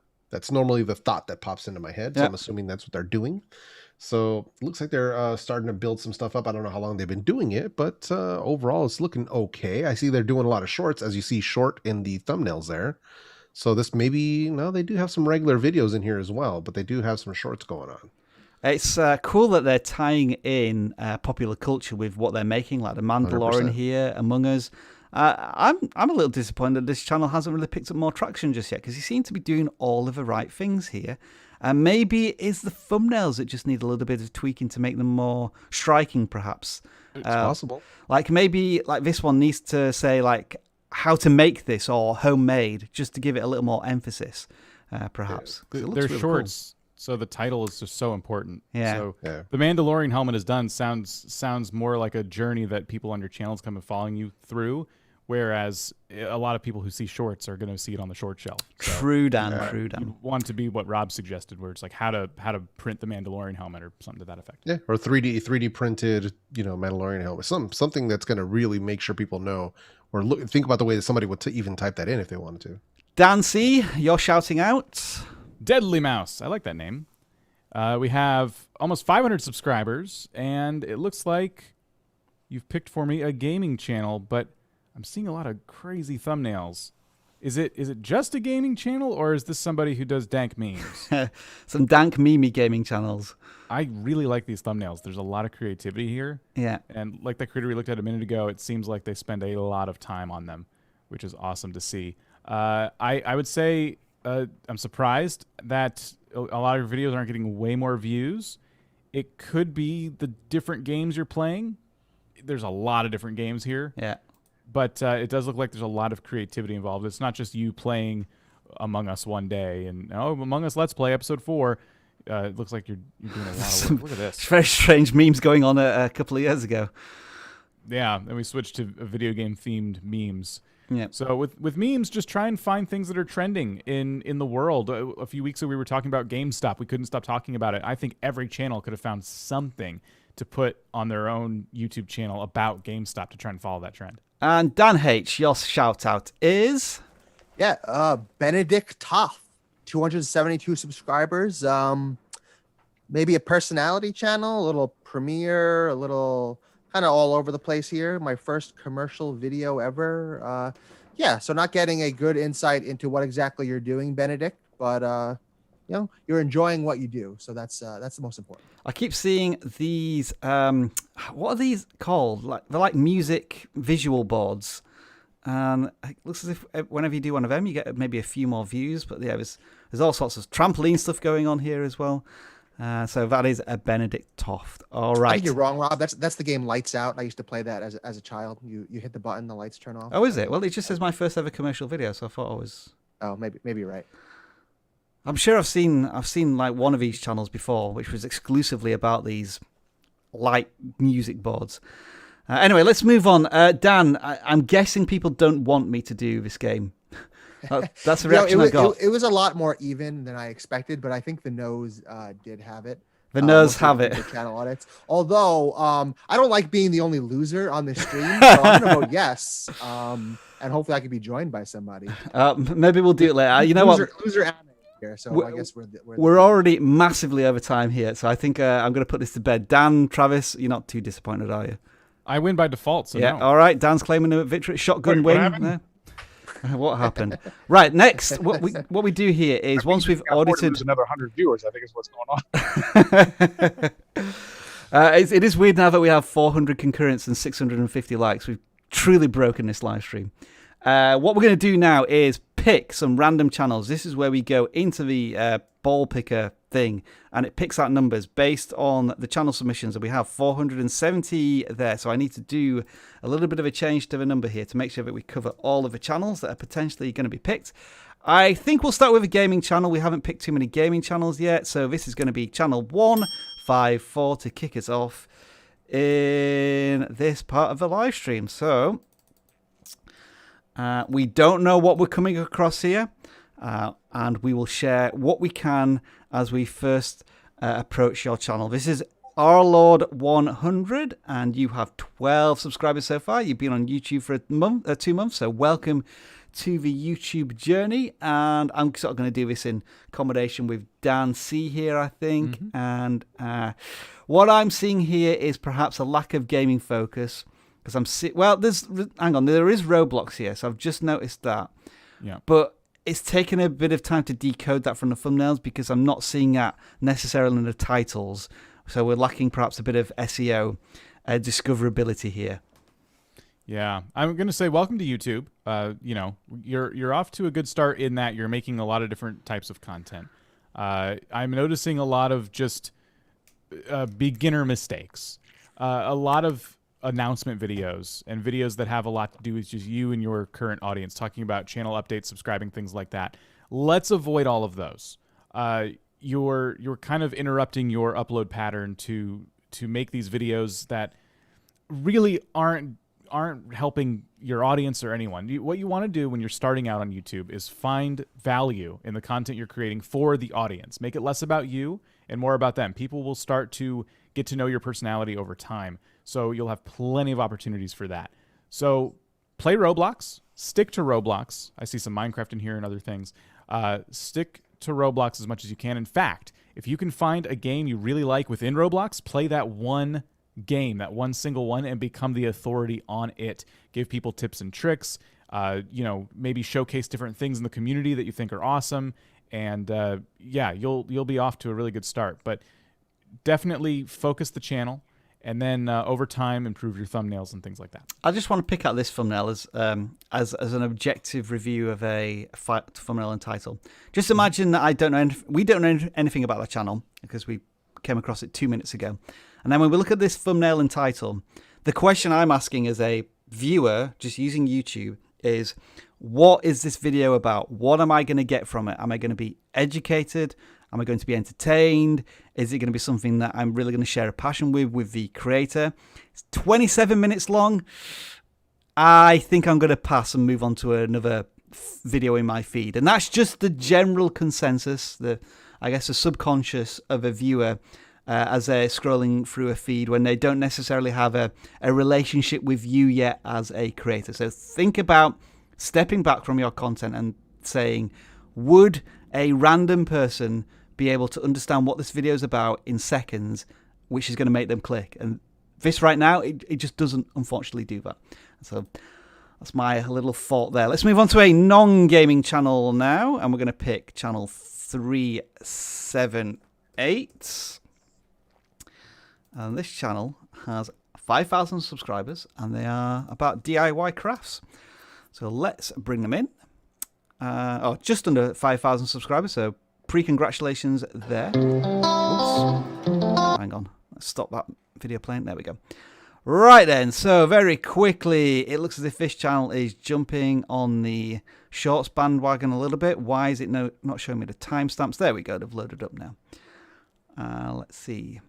So I'm seeing some 5-minute craft and bright side style thumbnails here a little bit with a very punchy, saturated images. And as Jeff was saying earlier, you're kind of like blocking your thumbnails, whether it's rules of thirds, or half and half, which you've done in some of these, which is quite effective. What are our general thoughts here, just as I scroll through these a little bit? Wow. Yeah, so they're going with the tried and true, 5-minute crafts thumbnail. The interesting thing about that is what is the actual content? Is it what's the quality of the content? So I'm just mousing over here, Travis. I don't know if you can see. This looks like mostly a top-down. Because here's the thing. Here's the interesting potential side effect of this. To be honest, using thumbnail styles like this, while not necessarily bad, could actually end up hurting your channel because the expectation is that it's a 5-minute crafts or one of the bright side videos, right? And when they come into something that is not that, they could click off right away, especially if it's one of those portrait mode videos. Right. So your click-through rate would be good, but then your view duration would be bad. Interesting. So you want to make sure that your expectation of the thumbnail is met by the video content. So if you have something that looks bright side or 5-minute crafts, that your video content, the type of content, the way it's edited, shot, all that stuff looks kind of like that same content. Otherwise, people are going to click off, and it's actually going to do your video harm rather than good. Mm-hmm. So this is where sometimes imitation can have a detrimental effect because, as you say, you raise the expectations so high, and you're right. Like once somebody clicks on it and they see a completely different production quality, they immediately switch off. So that is something to certainly think about. Maybe tweaking the thumbnails a little bit. I've just sorted by most popular, and it feels to me as if your most popular videos. I don't know if you've been doing this all the time. I'll need to check back to the most recent videos, but it's origami or paper craft. Seems to be the videos that are performing best. Are you doing that all of the time? I don't. Yes, no. I just can't quite tell from the thumbnails and the titles. Feels like it. Although that looks more like it's a Play-Doh or clay on that one. Any other thoughts here from the crew before we move on? So, guess not. To summarize, Travis is saying that maybe with the thumbnails that you perhaps need to set perhaps a slightly different expectation. I mean, in these most recent videos, you're testing no thumbnails at all. And as these are all shorts, these are kind of very loose in terms of their view potential. I'm just wondering, with these two that have performed very well, maybe you can leverage these a bit and do some more seashell crafts, or maybe 5 more awesome handmade crafts, just to play on the title a little bit there with those videos. Let's move on to the next channel then. We're going to do a gaming channel, and then we'll go to the tweets, see what we have in store for us there. All right. This is going to be, when I can get the right number, it is number 82. There we go. And this channel is a gaming channel called Mr. Cube. So let's see what we have here. Channel that's approaching 3,000 subscribers, which is awesome to see. And why is that so? It looks as if definitely the Among Us stuff is the strongest. I mean, can you see how the view counts just move so quickly? Like Among Us, this is a meme, 3,000 views. Then Falling Shorts, Fire Free, I guess that's a different game. Virtually no traffic whatsoever. So your audience is very much attached to, I think, this one title really, Among Us meme shorts. Those are the videos that are really working well for your channel right now. I think with shorts too, you want to be, because we didn't know what that game was, that other short there. Yeah. You want to be picking games. Maybe it's very popular. We're just out of touch. But you want to be picking games that have a big following. I think shorts lends itself really well to that kind of content. Well, we've seen Free Fire a couple times over the last few weeks, so maybe it is starting to gain some traction. I think it's like a free Call of Duty mobile / PUBG style game. So it's sort of an alternative to those, but those games are so big, and Call of Duty Mobile is free, I believe, anyway. So it's going to be hard for that game to gain traction. So I understand you're thinking about moving away from Among Us. You're wondering if it's going to die, and you're kind of looking for something different. But clearly, Among Us Shorts is still working for you. Looking at one day, 17,000 views. So I mean, the strategy there is to keep making them. Keep making those memes. It's very much this picking out the different coloured characters in Among Us. That this is a colour character in Among Us, and now you've tried to. I think it looks like maybe you've gone through all of the colour characters, and now you're trying to continue leverage that idea and maybe go into new directions with it. And this was, as Dan said, really worked. 17,000 views. So I think definitely continue to ride that wave as much as you can.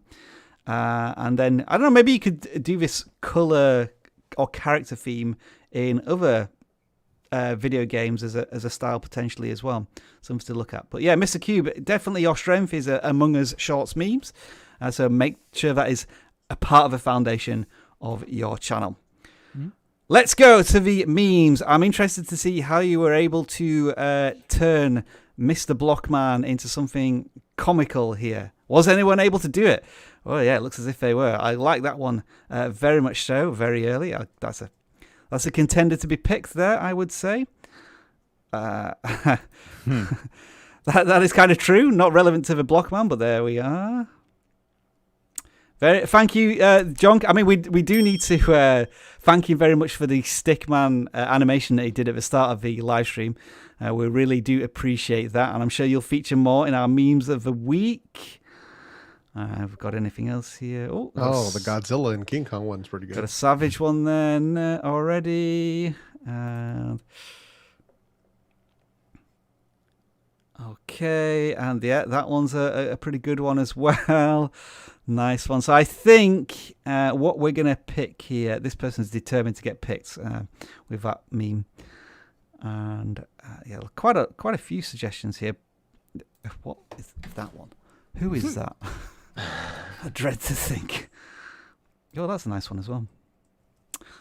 Let's put on some khaki pants there. All right, we're going to have to pick some of these. Let's go back to the top. I definitely want to pick my army here.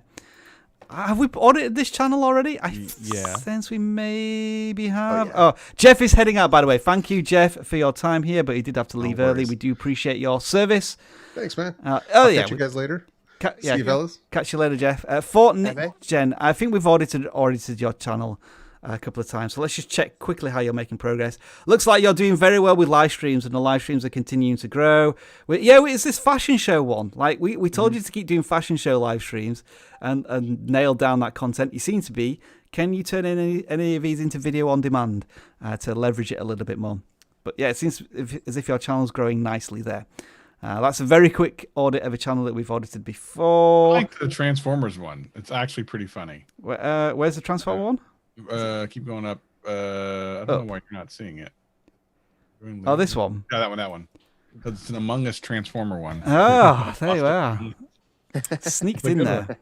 That's pretty good. Let's go on then. Let's audit this channel as well. Thanks for the spot there, Travis.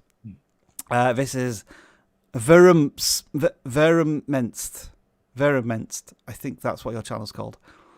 And I think you are a channel that gives free music remixes, perhaps.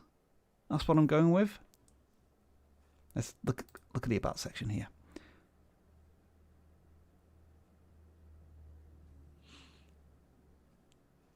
Small country in Europe.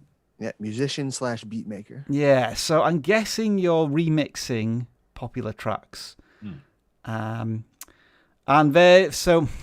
when you say free in what sense? Free that people are able to download them and use them for their own content? Because That might not necessarily be true, given I guess there's probably melody copyright in there. So you may want to do a bit of research about whether you can offer these tracks for free to other people. I think you making these tracks and doing remixes is fine, but I'm just a little curious about the free aspect of that. How many subscribers? Looking at the titles, it says type, so I'm wondering if they're using those people as like selling points and they're trying to make like sound alike type of things, which is definitely if you're completely making the beats. I mean, I'm assuming you probably don't own these images, so that's kind of an issue, but that's not something that YouTube picks up quite as quickly as just taking music.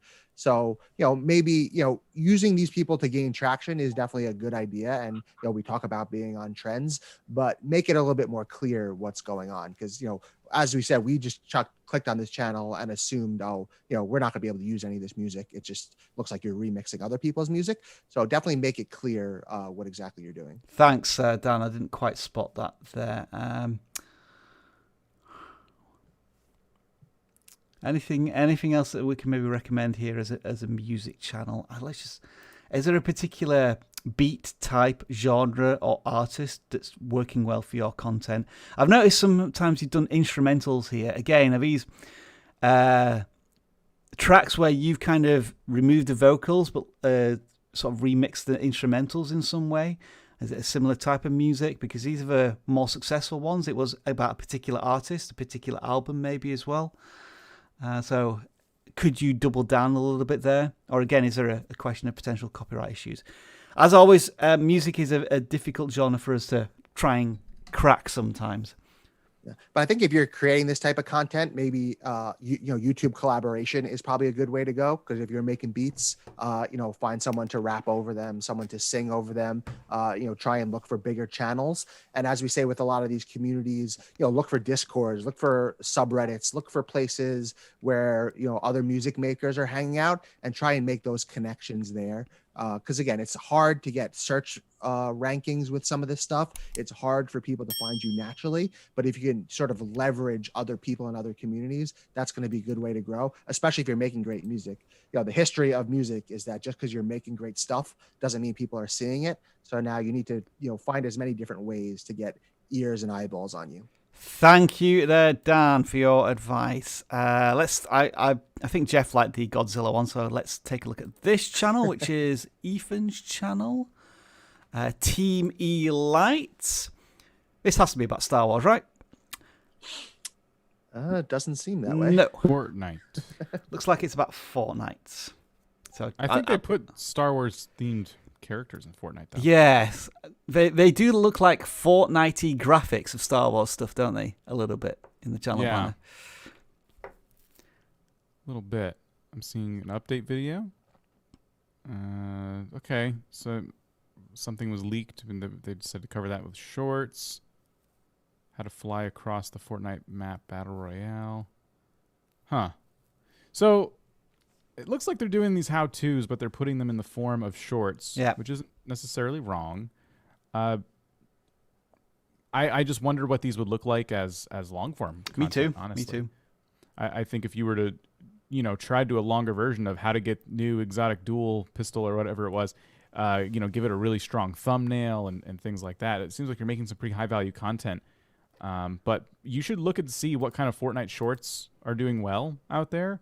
Maybe this sort of how-to style isn't what's selling. I think shorts are a little more snappy. They're a little, they're just more entertaining. Like crazy things happen in the span of a few seconds, and that's how I imagine like a Fortnite short would go, like a bunch of headshot montages or stuff like that. You assume that shorts are temporary because you can't really search for YouTube shorts in any real meaningful way right now. So I think that, of course, we still think there's value in doing these shorts because it's such an opportunity right now. But I think, as you're saying, Dan, any of these shorts that have had some success, maybe turn them into long-form pieces of content which have more evergreen value to them. And yeah, as we spot here, like the most popular videos start with how to get something in Fortnite.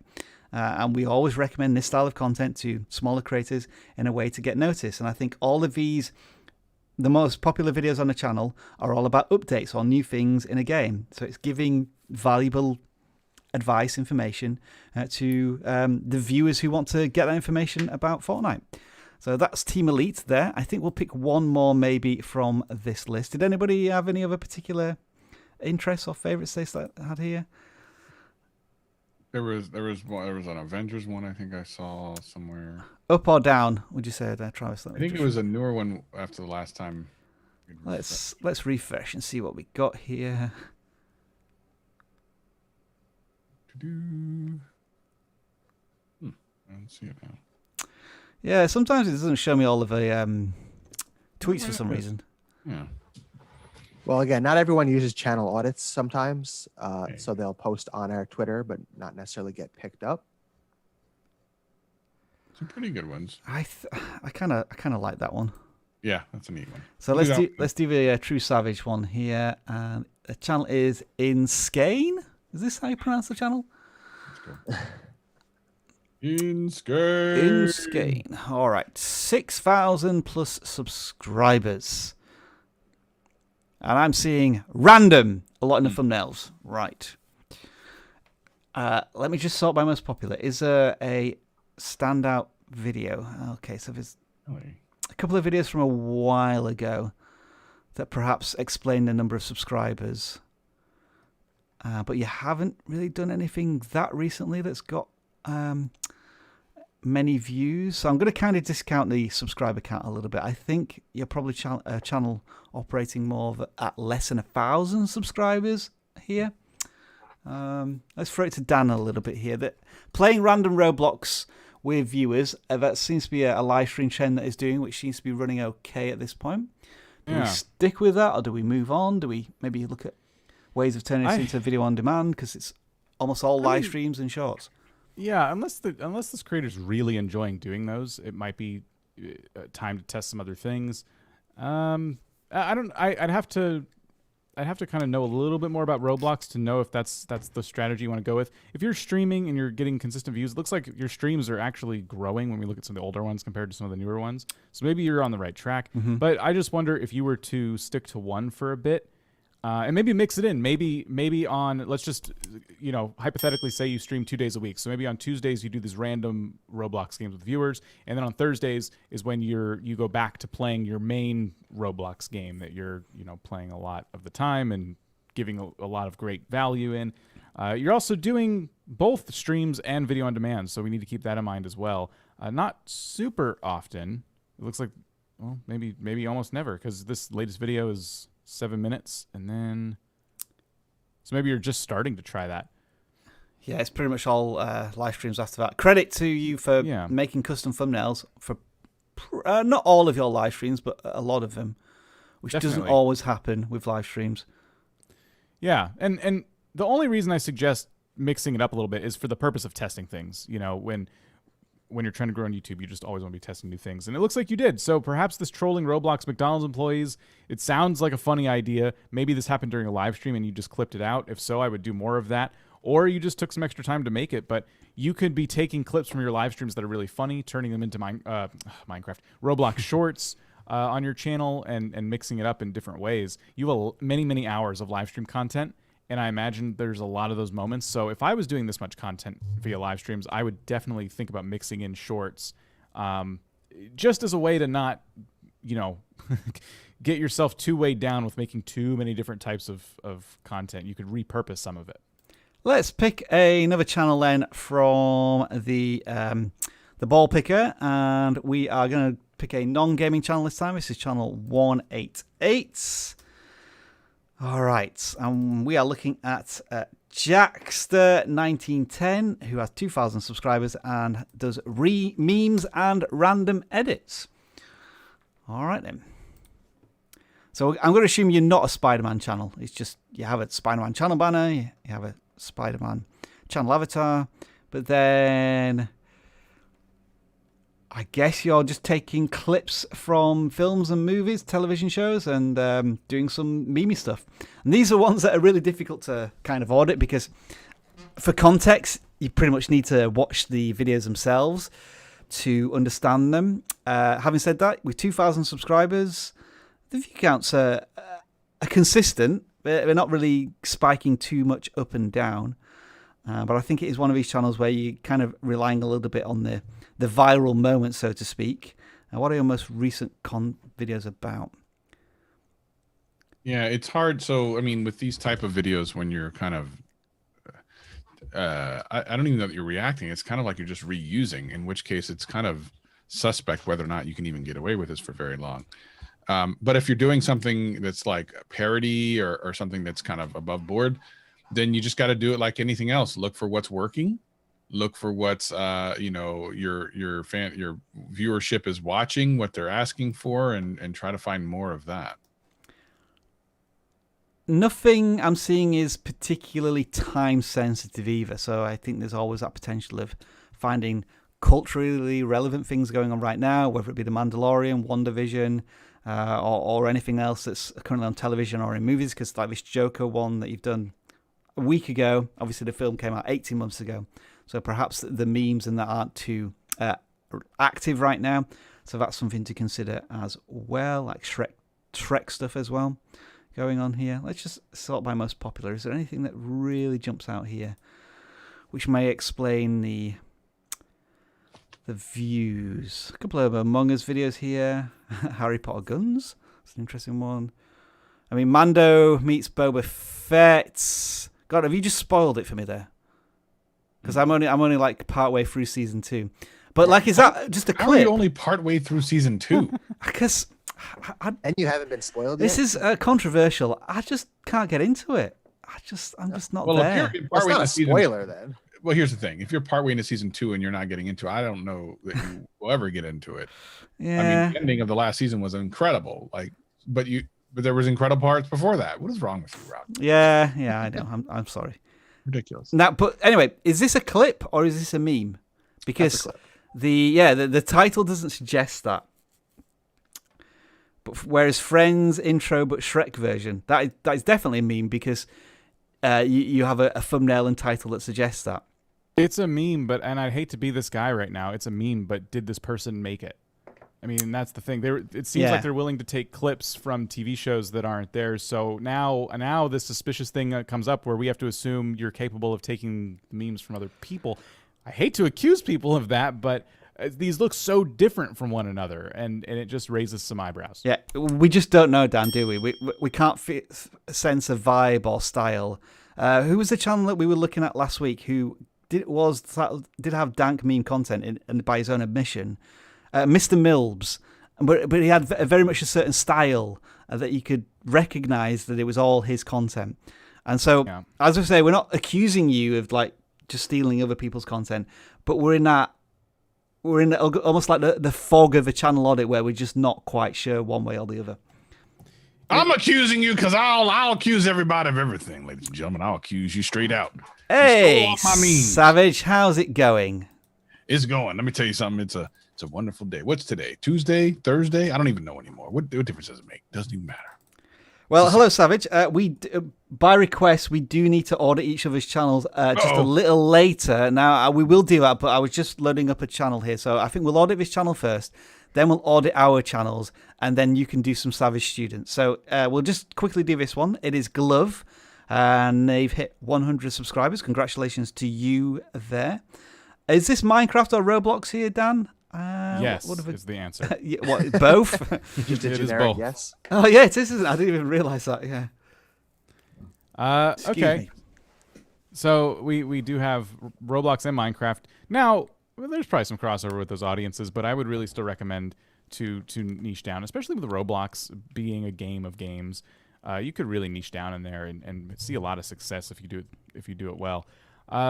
And then it doesn't look like you're using custom thumbnails a lot of the times, so you want to do that. And then I think the biggest thing, regardless of if you ignore the first two pieces of advice I just gave you, you really need to work on your titles. Agreed.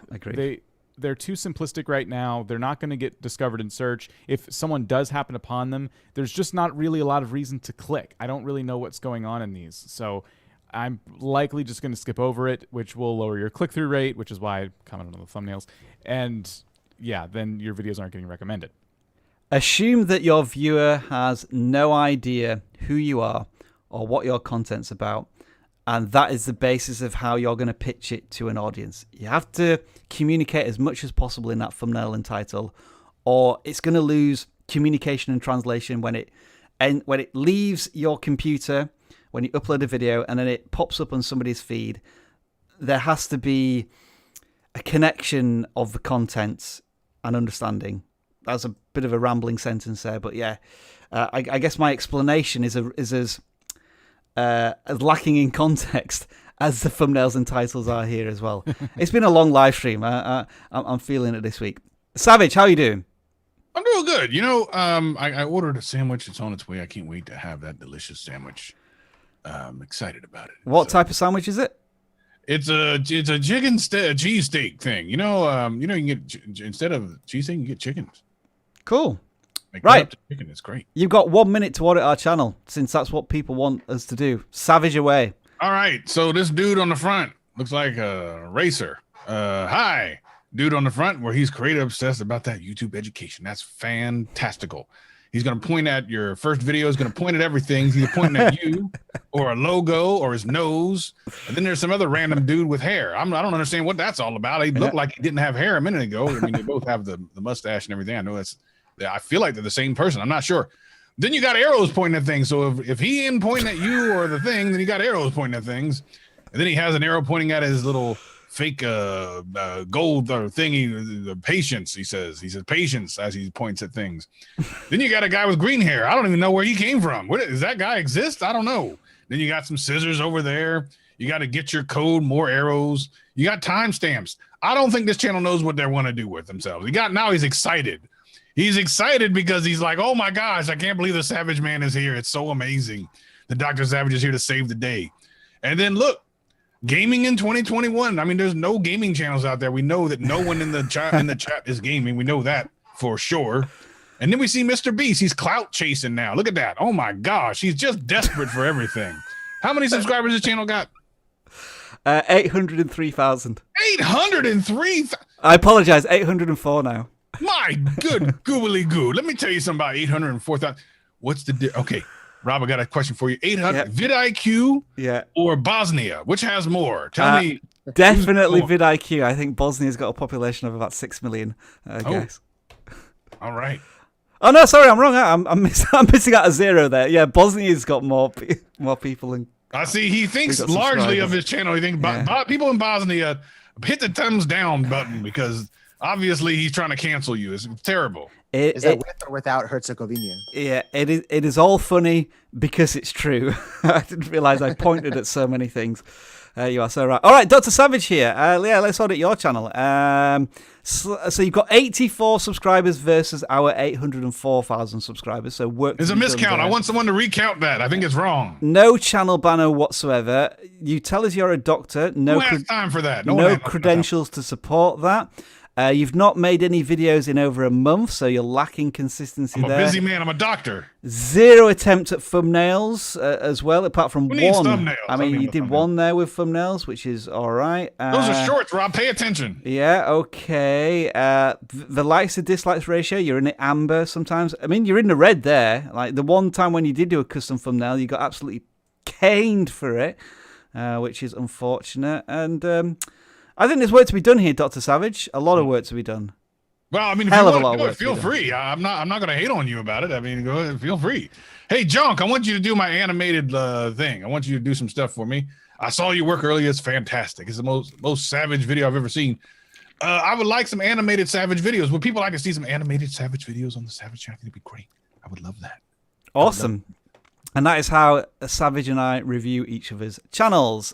Savage, it is time to pick one of your students since you're here. What have we got? What are we looking at? Which number? Let's go for number. How many numbers we got? We got 36 today. Let's go to 32. Okay, so just a disclaimer. This is an alternative view of your channel, which vidIQ themselves don't necessarily endorse or support because the advice may be shady. Game on, DSV. I had to go. Reminds me, I go to DSV to get my new license tomorrow. I forgot all about that. It's already expired a little while. I got to tell them to put the DSV on the doctor. Okay, game on. Let's see. What do we got? 330 views. We got the. I don't understand any of this. Enough of that language. Settle down over there.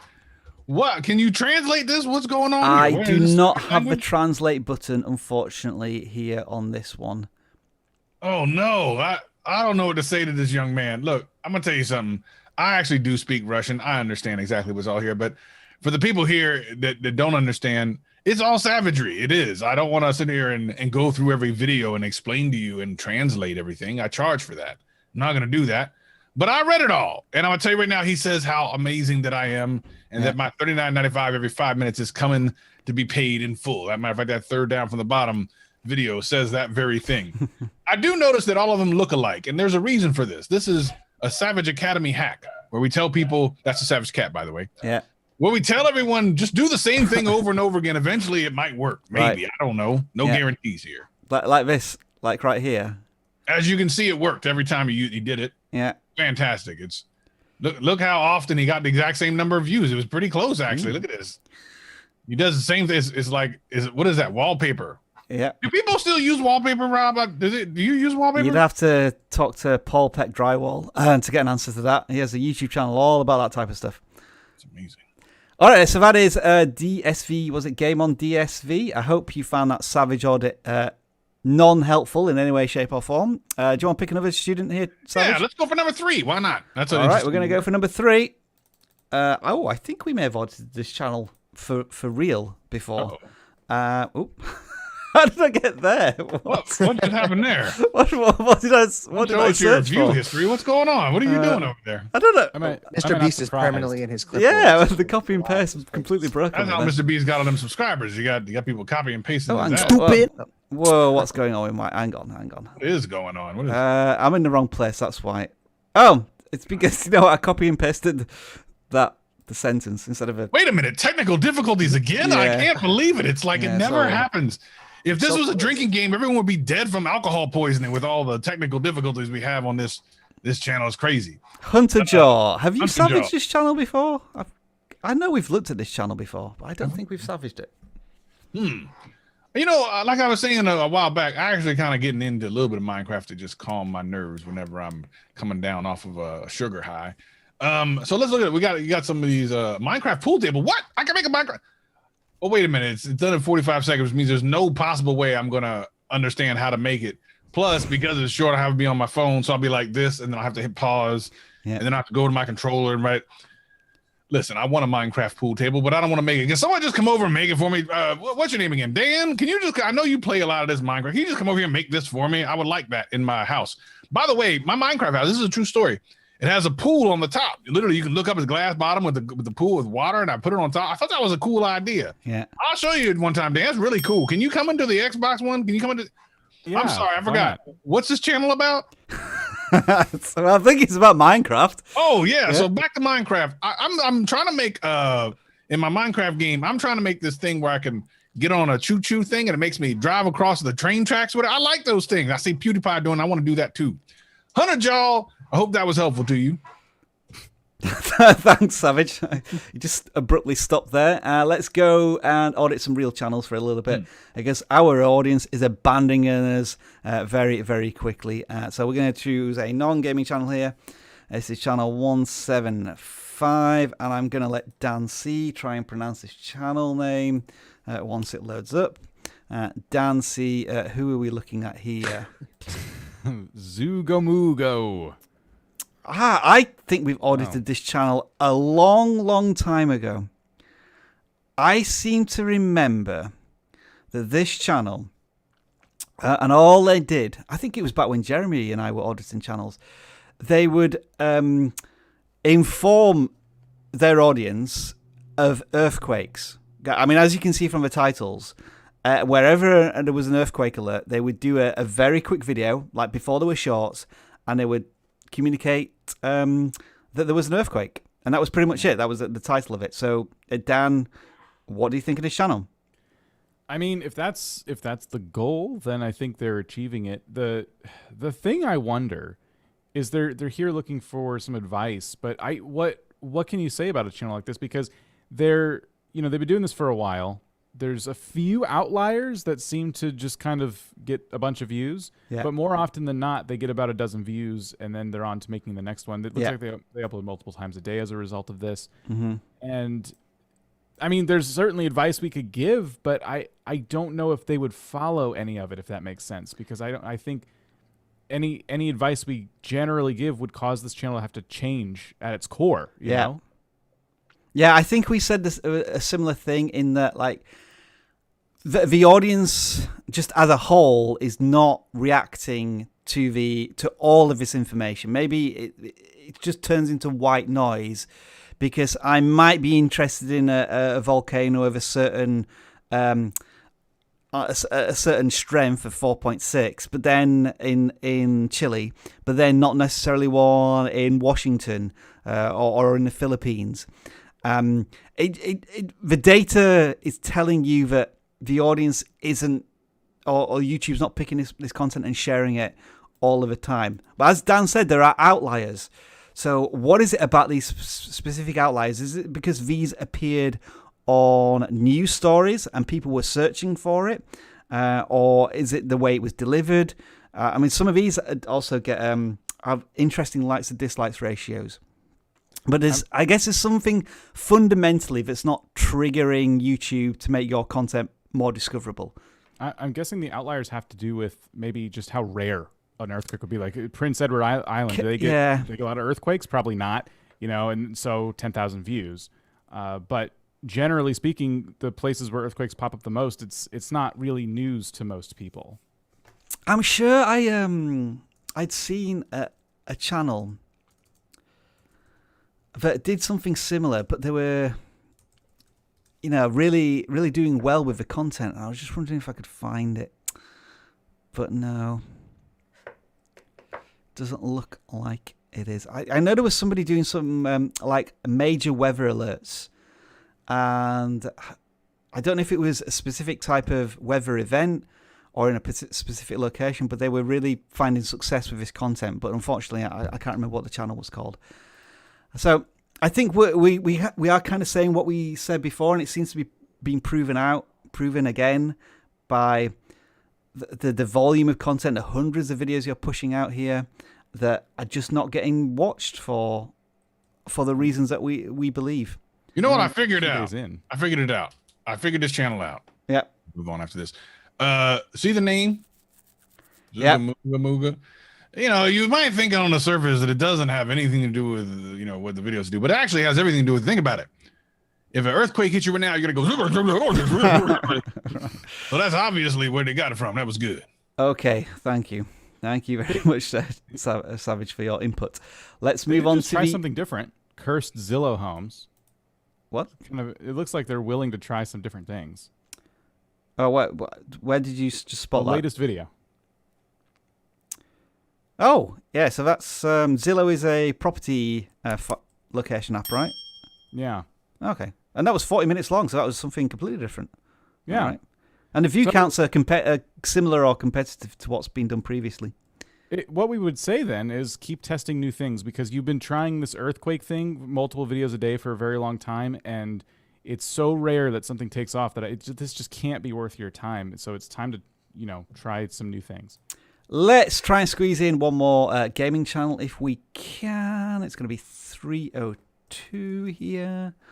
And this channel is called, let's hope I've copied and pasted the correct URL, because they're called the Trash Can Man, and they have 14 subscribers, and they have just joined YouTube. So welcome to YouTube in your first week. Let's celebrate some successes here. You've hit 10 subscribers. You've had every video get more than 10 views, which is great, and you're getting views in the double digits. And just as a comparison here, this channel in a week is starting to get more views than this other channel that's been on YouTube for years and years and years, doing these earthquake alerts. And that kind of has to tell you something, just not necessarily what we think, but how YouTube is treating the content. It feels as if this channel has something, and it looks as if their niche of Beat Saber is already starting to pick up an audience in the way that they're creating that content. So well done to you, Trash Can Man, for your early success. Nice name. I wish you would hurry up and pick my trash. I had it out there since last night. Trash Can Man, can you hurry up and get around here to the Savage Academy? We've got a lot of trash out there we're waiting for. Thank you. Not gonna do anything with that. Dan, have you got Beat Saber? No, not yet. Oh, wow. certainly watch people play it, and so I'm always really impressed and mesmerized. But yeah, I haven't played a lot of a big variety of games lately. It is if you want to get somebody, Beat Saber is the game that makes you go, wow, I get VR now. I understand it. Yes. It has a light bulb moment, but not that much longevity. I must admit, I played it for a couple of weeks and now I've moved on. So this channel is basically playing levels of a game. So I think it's game, track that they're competing on, and the score. And I think that's maybe a good start. You might want to think about maybe some tutorials, how-tos as well, just to supplement the content there. Yeah. To maybe improve it. I don't know where you've gone with this last video, that you've been stung by a wasp. Feels like a bit of a... Oh, but it's still about Beat Saber. That is weird. Interesting. It must be tough to make thumbnails with just laser lights. Yeah. Maybe it is a song, Dan. It could be. But if it is, make sure you include Beat Saber in the title. But the video's not done too badly either. I would take a look at what other folks in this category are doing, because I don't know even how you get away with playing Beat Saber on YouTube. I have to imagine it's a copyright nightmare. Yeah, that's true, because of the music. Unless the Beat Saber, because the Beat Saber tracks are mostly originals. There are some licensed music. Maybe the originals are, you can play them on, or maybe there are copyright claims. Like any game, I suppose. So if they're making their own original music, then maybe you're okay. But yeah, like I said, I would see what people in this space are doing. What's the big impressive thing that's going on that you could kind of mimic and bring your own spin to? Folks, we have come to the end of another live stream. I guess what I will do, I'll apologize there for playing the Creators versus Country game, because obviously it didn't work. And quite a lot of you left and never came back, so I do apologize for that. It's funny that we have 400 concurrent viewers and 736 likes. I did 300 people just leave from that. What I want to do, this is a little different this week. Can you, on behalf of us, go to, let's see if he's still doing it. I saw this earlier on, if I can spell his name right. I think Daryl Eves is doing like a 12 hours of YouTube Q&A right now. Yeah, let's do a raid. So, yeah, is that what you call it? So, folks, once this live stream ends, if you just want to do a raid, communicate better with them and kind of what. Just put a link in the chat and everyone can click on it after we're done and then go over there. And do if you want to do, Dan, if you want to do a pin comment, I'm on it. Hashtag pin comment, vidIQ when you go to tell them vidIQ the Savage Man sent them. So it's really important. If you are going to raid this live stream, then do please make sure to say that vidIQ sent us. Don't cause any disruption, because they're going to be offering a lot of help there. And Daryl, to his credit, is doing this for 12 hours. So please do go there. Look, I've already seen Hunter Jaw saying vidIQ. There we are. We're already raiding the live stream. So thank you very much for that. But we're going to say goodbye here. I mean, should I unmute it and see if we can hear them talking about the vidIQ raid? They're probably not. Oh, hang on. Okay, look, there's so much to learn, and I wanted to be able to have this live stream kind of give you a taste of what the book is. No, I don't know. That's quite funny. Maybe we'll go over there in a second. Anyway, I'm going to take him off screen now, because we're going to say our goodbyes here, as always. Savage, do you want to just do a couple of shout-outs of some I just want to say shout out to everyone who goes over there and says hi to Daryl. I love Daryl. Daryl's a good guy. I'm trying to listen to see if you said something about Dr. Savage. Anyway, thank you for joining us. I like everyone who's in the chat. I love all the moderators. Peace and love. I'll see you soon. Thank you. Dan C, do you want to do a shout-out? Yeah, I do. Let me shout some people out. DZ Studios, goodbye to you. Jonk, go ahead and send your invoices for all the animations you're doing to the Savage Academy. Go ahead and do that. It has to be, he pays in Dogecoin, if that's useful to you. Yeah, and exposure. Yeah, he pays in exposure. Ben Swam, we'll see you later. Billy and Fred, I don't know, it's Billy and somebody. You guys, we'll see you later. And then how about Grimy Tackle Gaming? Goodbye to you. And Dan H. Let's go. Say hi to Urban Explorer, always around these parts. Color with S. Some guy named Travis McP is in the chat. I've never heard of that person. And since I'm pretty hungry, Lil Pizza. I'm going to go get some big pizza, though. All right, and I'm going to say goodbye to the following people that include Zenzarius. Thank you for being our resident timestamper as always, if you get a chance to do that, but no pressure. Noobs Dudes, I think we said that as a hello there as well. Excellent name. Exists with me ASMR. Perry Pictures, Lil Pizza as well, I'm saying that again, I think, and also Rexus. Thank you, all of us, for joining us this week. We will be back for the channel audits next week, as always, where we won't be doing a creator versus country quiz, but we may do that in a secret bit that we're having soon. If maybe, I don't know if you stay on this live stream for a couple more minutes, because something may not happen, or it may happen. I don't know. I'm rambling here. I'm going to go to the outro, and yeah, we'll see you soon. Where's my outro button? I found it. Bye.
We got a vidIQ special today. Hope you enjoy it. Like, let's forge dynamite. That's like drink bleach. I made a YouTube channel called Drink Bleach. All right, let's see. What do we got?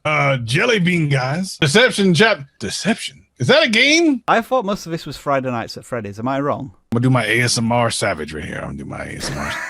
All right. COVID Deus. Does this kid have COVID? What is COVID Deus? What does that mean?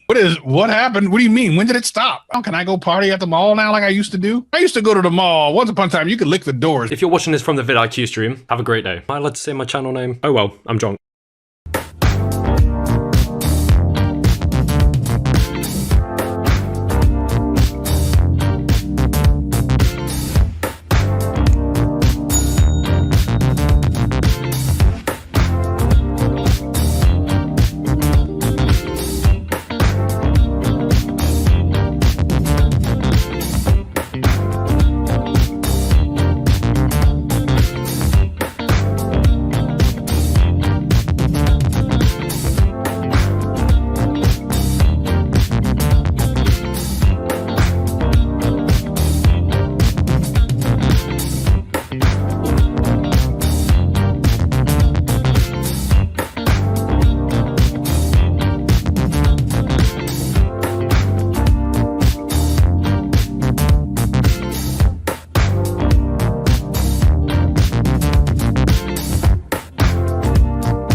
All right. We're coming back for all of you who know that we don't actually end the live stream. When we say we do, we come back for a extra, I don't know, 10, 15 minutes of fun. Dan are here as always. Thank you, Dans. Did I completely ruin this live stream this week by trying to do another game that people just aren't interested in? Only for 100 people. Only for 100 people, yeah. I just like to add a bit of spice and flavour to the live streams. I'm always told that you need to keep it exciting and change things a little bit, and I just realised that people just want their channels ordered. Simple as that. You broke the cardinal rule. I mean, we always tell people to give value to their audience, and then you made it about yourself, and then you got surprised when everyone left. This wasn't about me. This was about whether or not Justin Bieber has more subscribers than Italy has population. And I think that's a question that everybody needs answering. The world wants to know, especially Italy. Hey, Dan H, you're still here, right? Yeah, I'm still here. Yeah, there were a lot of yeses in the chat, so I don't think the fans that were here disliked it as much as you may have thought. I think it was a bit static though, so it's tough to do it if you're not like, being real poppy and getting a bunch of stuff in there. But I rate my overall score as like a 4 out of 10 on this entire stream. Not great reviews. I lost the game. A few Twitter subscribers, but I'm disappointed. I'm gonna hopefully make it up in this post credits scene. Yeah. Folks, give us a rating out of 10. What you thought of this live stream. I'm with you actually, Dan Hitch. I think I lost my mojo when I did the quiz and everybody hated it, and then I got tired. I think I mentioned that during the live stream. So I'm giving myself a 5 out of 10 today. The numbers were all right, consistent, average, but I feel as if I've let down our audience a little bit. But I mean, Darth for Cheese thought it was a 10 out of 10. Billy and Fred.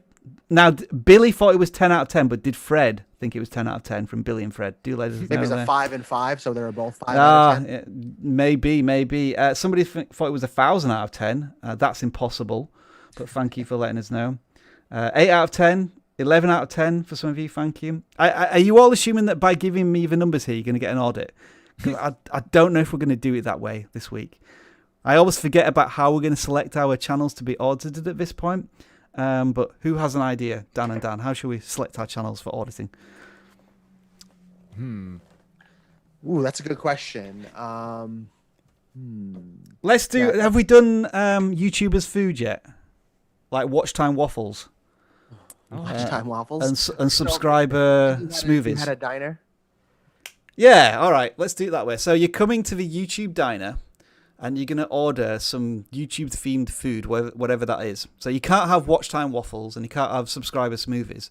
But what would you order from the YouTube diner? And one or two of you with the best answers will get audited as a kind of bonus right now. I would order raw browns. What? They're potatoes. Copyright clams and marinara. I would order average vegan duration. Average. Yeah, I would vegan leave that right. That's not even a food though. That's a stupid idea. What? Average veal duration. That's it. I was trying to think of a V that related to food. There we go. PewDiePies. I like that. Yeah. Cookie comments. Description donuts. I like description donuts. Rick rolls. Copyright cheesecakes, cheese sticks. Copyright coffee.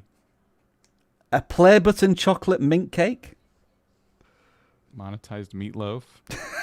That's a good one. Monetized the meatloaf. Oh, that could be a winner. That. YouTube Shorts ribs. YouTube Shorts ribs. That's good. that is good. All right, I think. What was it called? That channel? Oh, I lost it now. It was a monetized meatloaf was Cole Sports. Right, let's see if we can find that one. Cole Sports monetized meatloaf, and yeah, that is the right channel. So let's audit this one. I'm just going to bring the screen back onto sharing. Familiar. So Cole Sports, Washington Sports Talk and News. All right then. So I would guess this is a channel about covering the sports franchises in Washington. I'm going to guess that it's not an official sports channel, provider with the rights to the content. So no, this is somebody, a fan, which is great to see. And so you have 150 subscribers. What I'm very encouraged by is the view counts. Look at these. 150 subscribers, 700 views, 460 views, 130 views. More views than subscribers. And I think all of this stuff that's about the former Washington Redskins. Now, have they decided on a new name yet for their Nope, team? they're the Washington football team. I think, and again, this plays into some of the content maybe. I saw a news story saying that next year they're going to announce a name. I saw some recent news stories that maybe Jeff Bezos is potentially interested in becoming a partner. I know most people hate Dan Snyder, the current owner of the Washington football teams. Yeah. basketball team. So that's definitely some area of content. But I think you're doing really good in this in the off-season stuff. Yeah, like I agree. Mock drafts, the Marcus Mariota, Derek Carr, obviously quarterback stuff is always big.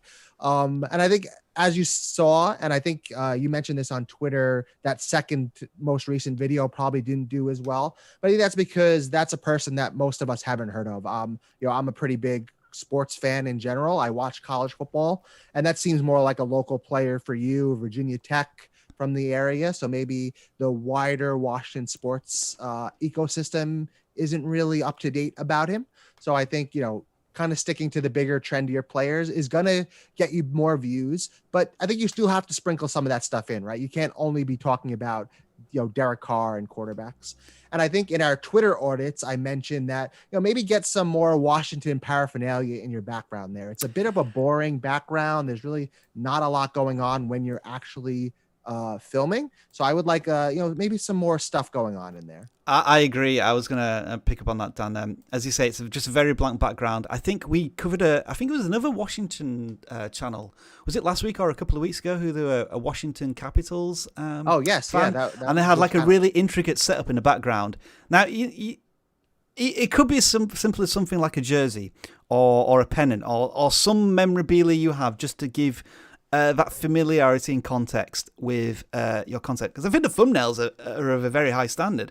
And I was also wanting to give you credit because you've been trying to crack this nut for a while. And if we go back like 6 months ago, the view counts are like in the single digits, sometimes, a dozen views here, so on. But now you seem to be really finding your form. And maybe it is with the thumbnails, it's really made a big difference that people are really trying to now associating your content with the Washington Football Club. My interesting query here is that when you go back to the basketball content, because it looks as if you cover the Wizards as well. You haven't done recently, but maybe it's because it's the off season and there's nothing to talk about. No, it's mid-season for NBA. Well, I guess maybe then do you pivot completely to the Washington football team? Because that's kind of the branding you're giving off right now. So maybe it is time to focus on just the football team. Yeah, and it'll be tough. I mean, the Washington Wizards are, not having a great season and haven't been particularly good for a while. But, they have Russell Westbrook, who is recent to the team and is one of the sort of most volatile, hot topic players in the NBA the last, few years. So I think that's, obviously the way to kind of go into it. But, they don't share same colors. So you're not going to be able to use that maroon and gold color scheme for the Wizards. So you'd have to do a similar style, but different colors. So yeah, Rob may have hit something there. Are you not interested in doing basketball content? Should this become a Washington football team specific channel? And it seems to be that you're going down that route anyway. Now, I'm just intrigued at this one, which has nearly 1,000 views. I just want to see what the engagement is like on the comments, because I'm wondering if you can generate anything here from the comments themselves. So you've got 20 comments. I think what you should be doing is interacting with all of these comments if you can, giving them likes and hearts, because I think you're at a stage in the size of your channel where you can do that.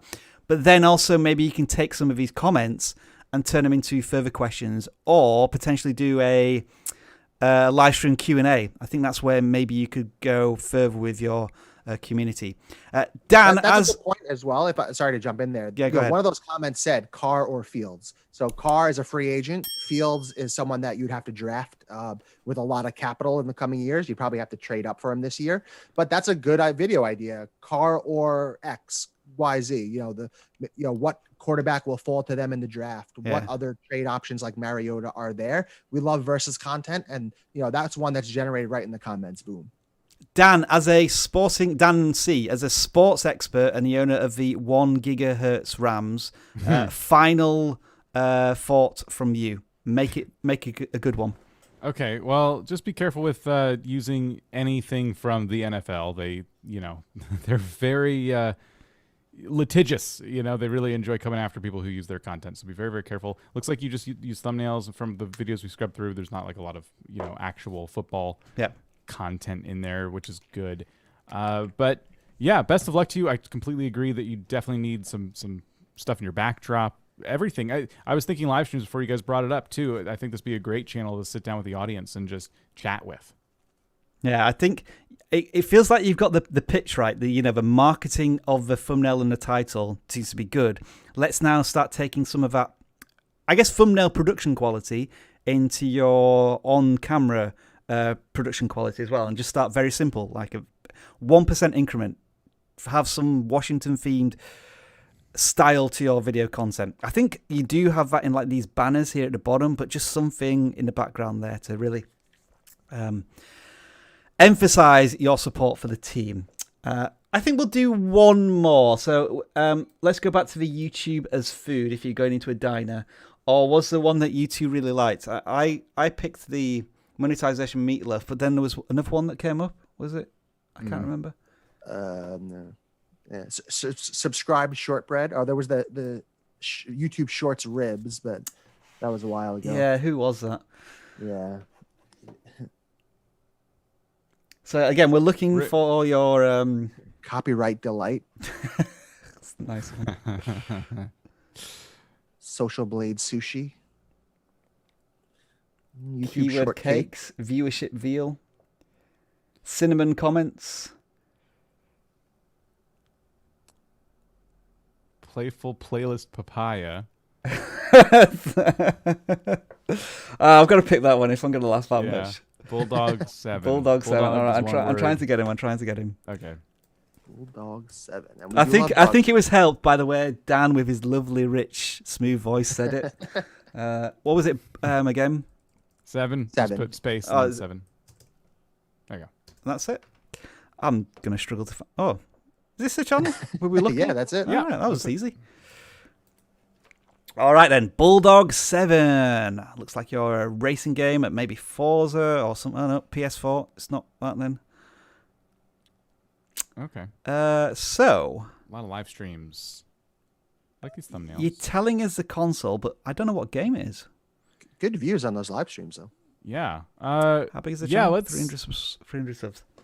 I mean, I'm sure it's obvious to the people who watch you. They know what game it is, but if you want to help for just your search ranking, if you were to type in the name of a popular game right now on search, you would likely find a stream or two pop up. So you want to make sure that when people are typing the name of this game, Crew 2. Crew 2. There we go. Right. I had no idea. That could have been Need for Speed, right? Burnout. I had not a clue what racing game that was then. Yeah, the biggest piece of advice here is that streams can rank in search. So you want Crew 2 in every single title of all of these streams going forward. Let's see what else we got. Are you taking and repurposing any cool moments or anything like that as like YouTube Shorts, or are you perhaps mixing in some video on demand where you just kind of talk about some tips or tricks or I don't know what you can do in this game. Maybe you can customize the cars. So maybe you can do like a video where you're customizing the car or something like that. You're certainly putting some effort into the thumbnails. I mean, there's a little bit of thumbnail repetition, but generally speaking, each thumbnail is a new one. So I'm just going to do a quick search here and look at, have you done a single video which is about how to? And you haven't. So, I mean, naturally, we're going to suggest testing some educational how-to content here. Yeah. And then, like, you have testing Nightbot. So you did some streams, perhaps, like that, where you were just kind of testing some things out. You may as well just private those, remove them, or anything like that. And it's probably not a big deal if you don't. But I think you're treating the YouTube channel much like you would a Twitch channel, in that on Twitch, you don't really need the name of the game in the title of your stream because it's just tagged already with the game in that category. On YouTube, you definitely want that. Like, YouTube gives you a lot of different search options that you wouldn't get on Twitch. So you want to keep all of these things in mind. I suppose the other thing to consider is that if you're live streaming from a PS4, are you having to do all of this from a PS4? Because I can imagine when you do that, in terms of the metadata, titles, thumbnails, if you haven't got a keyboard handy, this can be, I guess, excruciating to do all of this. Yeah. And then you can capture card, which would change things up a little bit, but you can stream directly from the PS4, so maybe that's just exactly what they're doing. Okay. But yeah, you're right. Like having a keyboard handy would make life a little bit easier. I mean, it looks as if you're already putting in a lot of time and effort into the thumbnails and the titling structure, just without the game itself being mentioned. good views, consistent. I would say that Yeah. you get probably maybe about a dozen concurrent viewers while you're playing. Yeah, possibly a just bit more. Very, off the cuff guess. So I think it would help to get those numbers up a little bit by doing two things: putting Crew 2 in the name of every single video, and making some longer form content, or not longer form, sorry, some YouTube content that's not streams, where you do quick, simple, short kind of videos. Yeah, I was just trying to filter by any videos less than 10 minutes. See if there was any on-demand stuff. Is that one which isn't streamed? It was streamed, but it was only a 7-minute stream. This 3-minute one I was looking at. Oh, just that above. one. Yeah. No, that was not. But it's all pretty much live streams. Because I guess the other side of this is the what you might call the barrier to entry of your content, in that, let's just go to the top here. Each of your videos is at least an hour long, some more than 3 hours. Something maybe a bit more friendly and palatable to a new audience, because it sounds like once you have people in your live streams, they're there and happy to watch for a long time. But somebody just scrolling through a feed and seeing a 3-hour live stream, not so sure. And of course, video on demand has more of a shelf life once it's not a live stream, whereas live streams tend to die pretty quickly once they're done. Yep. And looking quick, some of this seems to be event-based, like Vault Enforcer Academy was a Crew 2 event, so a limited time thing. If you're going to be early to that stuff, that's the perfect opportunity to be like, how to get this car, this reward, how to get into the Vault Academy, how to, do some of the things. And again, if you're already going to be streaming for hours and hours, you have good video footage that you can capture some of it, repurpose it, and turn it directly into how-to content, because you've already got these rewards. You've already gone through the ways to do it. You have this knowledge, so share that with the people in a much easier fashion. All right, I think we're going to call this extra time now, because I need some lunch and we're all probably needing a bit of a refresh. So I will again give credit to Daryl Leaves, who's doing a 12-hour marathon right now. If you do want to, let me put this another way instead of raid, if you do want to visit his live stream and learn lots of awesome stuff about YouTube from their content, then please do move over onto his live stream.